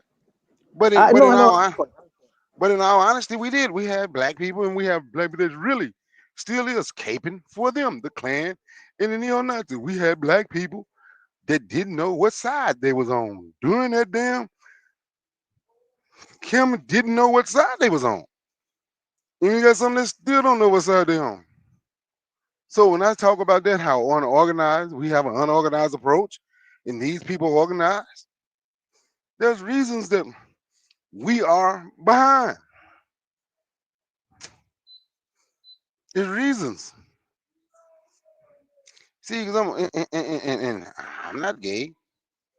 I don't care about no gay folks. I ain't around gay folks, right? Ain't around them. But I think the folks who y'all call supreme. Now most of them are probably that way, but I think they don't learn how to use them folks to benefit them too. I'm just saying. I ain't saying that's what you have to do, but I'm just saying. If you want to win, you got to be able to use every tool. Every tool you can use if you want to win. That's a fact. Some tools we do have to get rid of. But I didn't know the guy was gay. Like I didn't even know his name. I just seen him in a couple shows. The Walking Dead, because I like stuff like that. The zombie apocalypse, because I believe we living in a zombie apocalypse now. He was good in the Walking Dead. Yeah, I watched that, and I watched that. See, if you and the other guy had told me, you know, he's gay, I wouldn't have known because I don't keep up with their life. And I'm just being honest. I wouldn't have ever known. Yeah, what they do is, especially with black actors and actresses, when they come to find out that they're gay, and they come to find out that the people really kind of mess with them because, like you said, Coleman Dominguez, he carries that Fear of the Walking Dead series, by the way. Him and the British fella Lenny, I can't remember Lenny's name, but anyway, they tend to push that sexuality thing out in front. So Coleman Dominguez, the same black guy we're talking about, he was the star of like the Color Purple musical. I think he was Mr. And they really pushed that queer thing with the Color Purple musical thing that they did. They really pushed that queer stuff. So even my point in saying all that is to say, even though I don't care about what the dude is doing, they push that. If you pay half of attention, they push that stuff, and you end up having to know what's going on with these people. Good conversation by everyone, though. Exterminate the Brutes. You guys check that out, and check out the show that Bakari was just talking about as well. Coleman Dominguez, he stars in it. Man, we've reached that part of the show where it's time to do our weekly shout outs, man. Let's shout out something positive we saw in the black world. By the way, someone asked earlier in the chat if we were going to discuss the debate between the black woman and the 20 black conservatives. Can't think of Amanda Seals. I saw Kofi and them talking about it the other night. So shout out to Kofi and his boys at the To Be Fair show. They talked about it, but no one put up a prompt for it this week, as far as I saw, and so we didn't discuss it.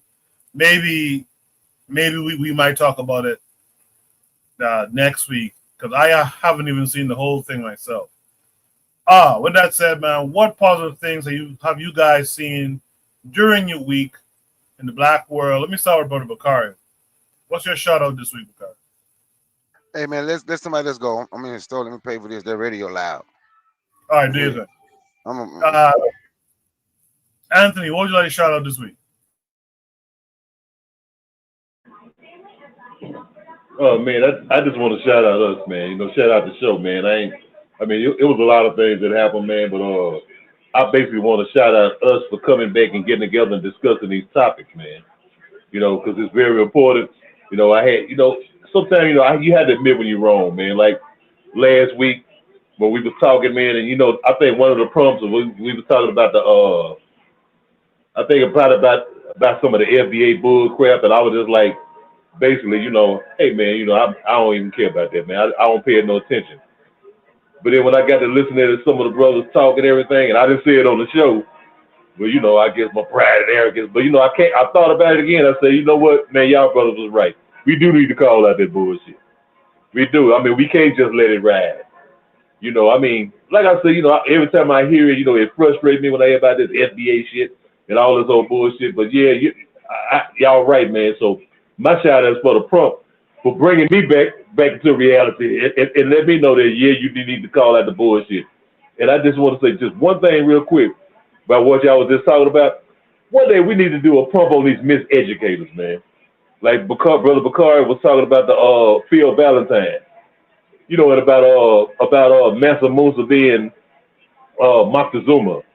You know, and when you think about it, it's just so stupid, you know, and it's even more stupid for us who believe in this shit, who will follow these misleaders, these miseducators, who I don't know where they get their education from, you know, like a Phil Valentine. Because, I mean, Mansa Musa lived in the 1300s, Moctezuma lived in the 1500s.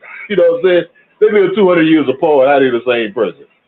You know, but we'll hear stuff like that, and we'll go for it, man. We'll fall for it just because Phil Valentine said it, or Dr. James Small said it. You know, some of these guys are supposed to be luminaries and teachers and everything. So I think we need to do a show one day about these miseducators. But like I said, shout out to the panel for bringing me back, for giving me a reality check and saying, no, bro, you need to check this shit. You can't let this shit ride. So shout out to the Shoot the Breeze panel, man. Yeah, shout out to you, Anthony, and shout out to the fact that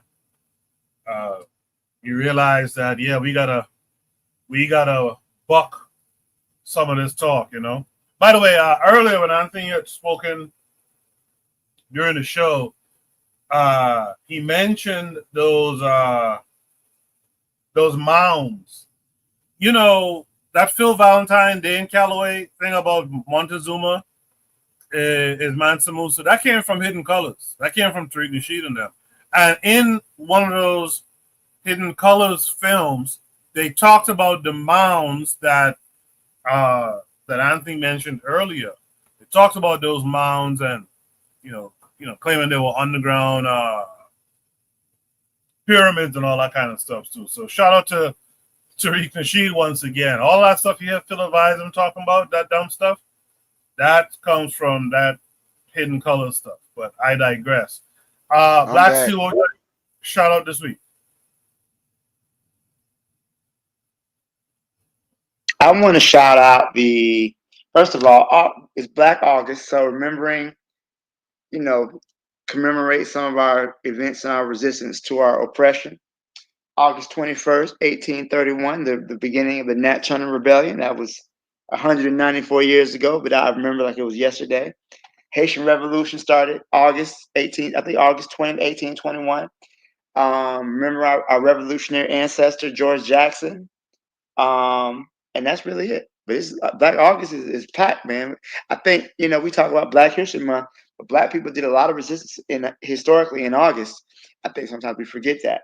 And also remembering the victims of Hurricane Katrina is about August 29th makes 20 years. So it's 20 years since Hurricane Katrina.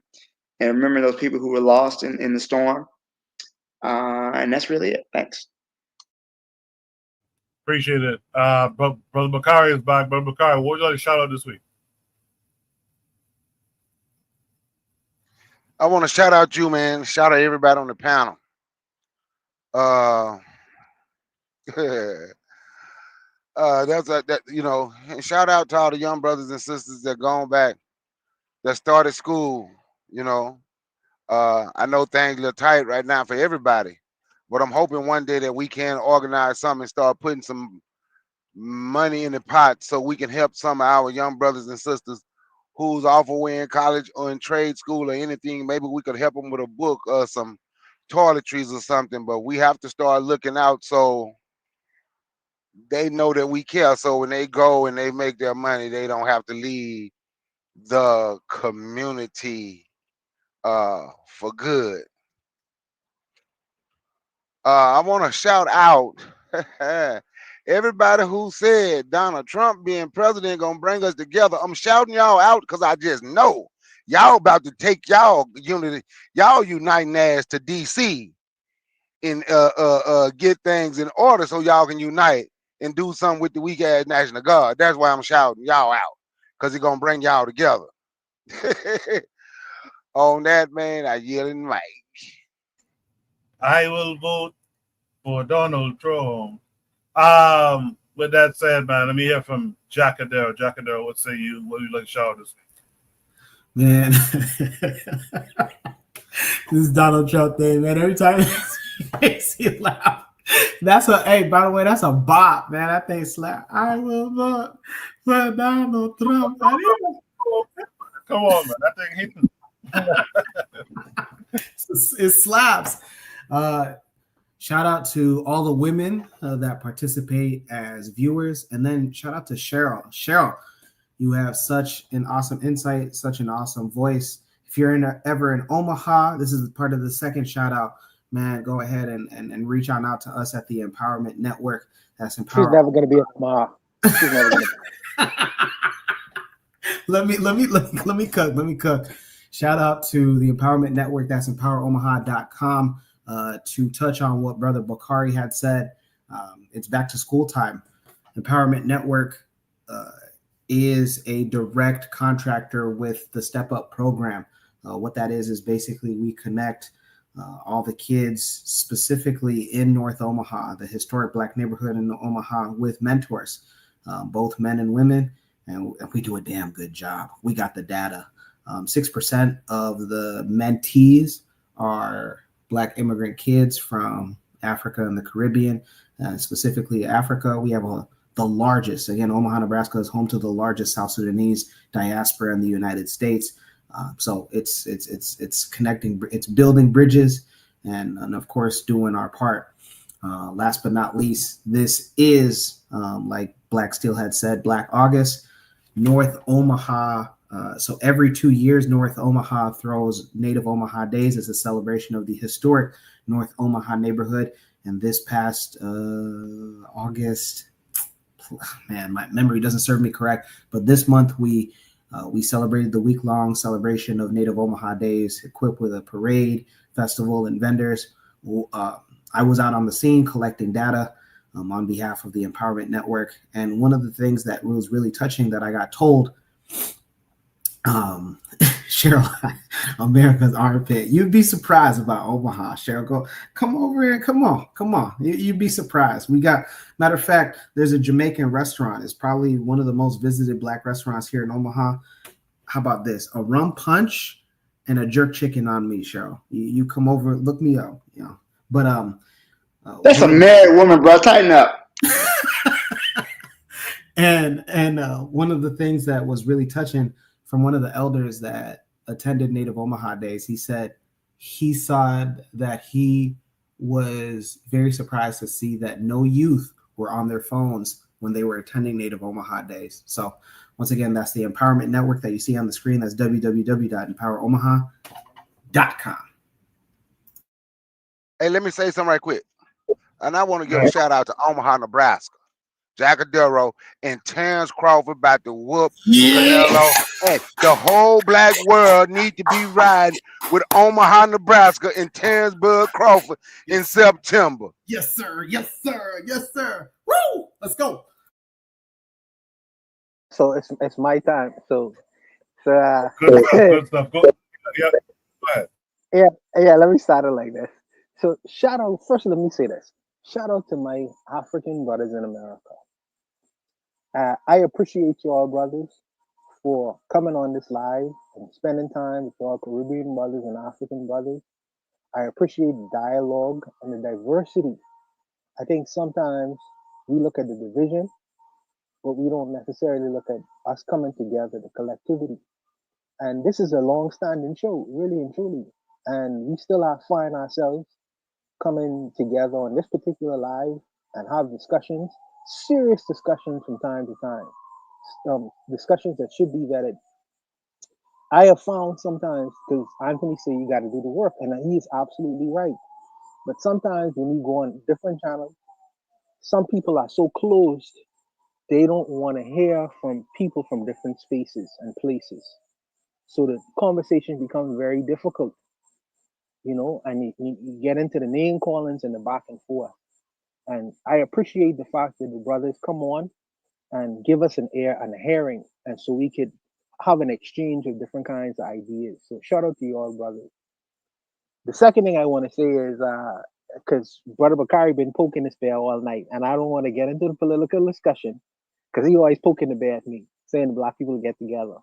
I would say this, Brother Bakari.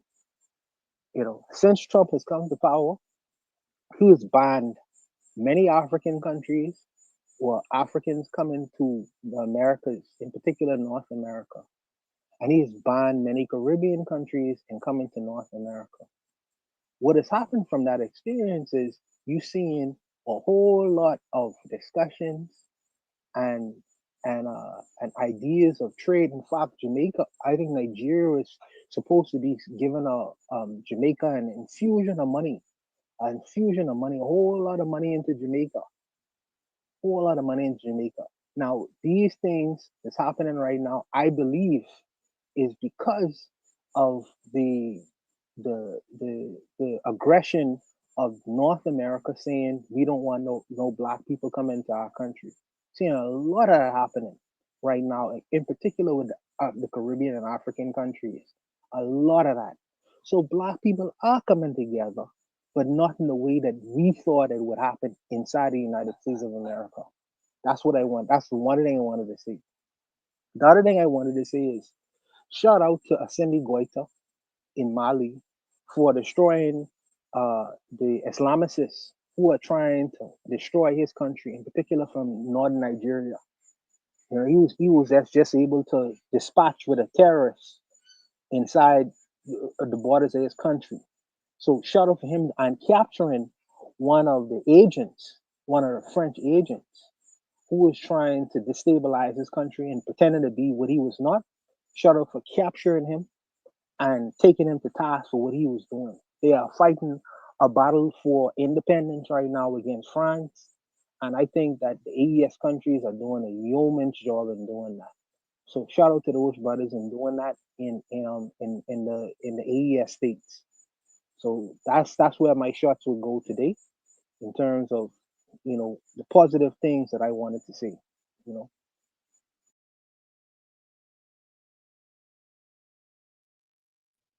Appreciate that, Buana. Thank you, Bawana.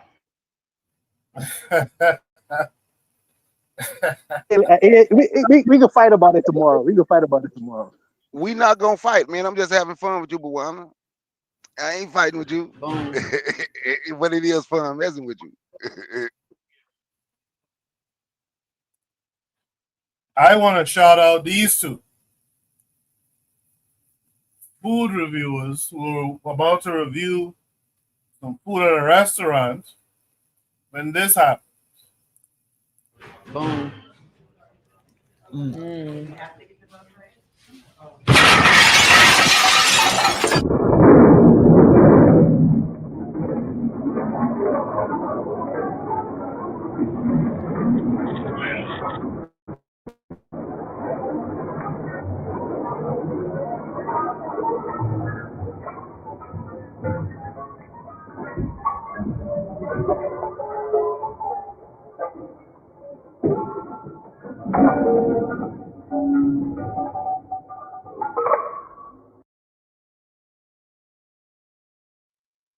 Check the system in the back here. Yeah, that was a close call, man. Shout out to them for surviving that bullshit this week, man. As always, by the way, that was a car that ran through the window where they were sitting, so they barely survived that one. Jackadero saying damn in the chat. Shout out to all of you, man. You guys make it worthwhile showing up every week. Having these conversations is good. I think it's good to enrich your soul sometimes and your ideologies. To have wholesome conversations. There's so much other nonsense we could have been doing with the time, but we chose to come here and spend 3 hours and have this conversation. Hopefully, you guys will return next week and have the conversation or have similar conversations with the rest of us again. Until then, you guys be good. Take care of yourself. Be black, as Brother Bakari would say. Buy black, support black. And I'll see y'all next week. Peace.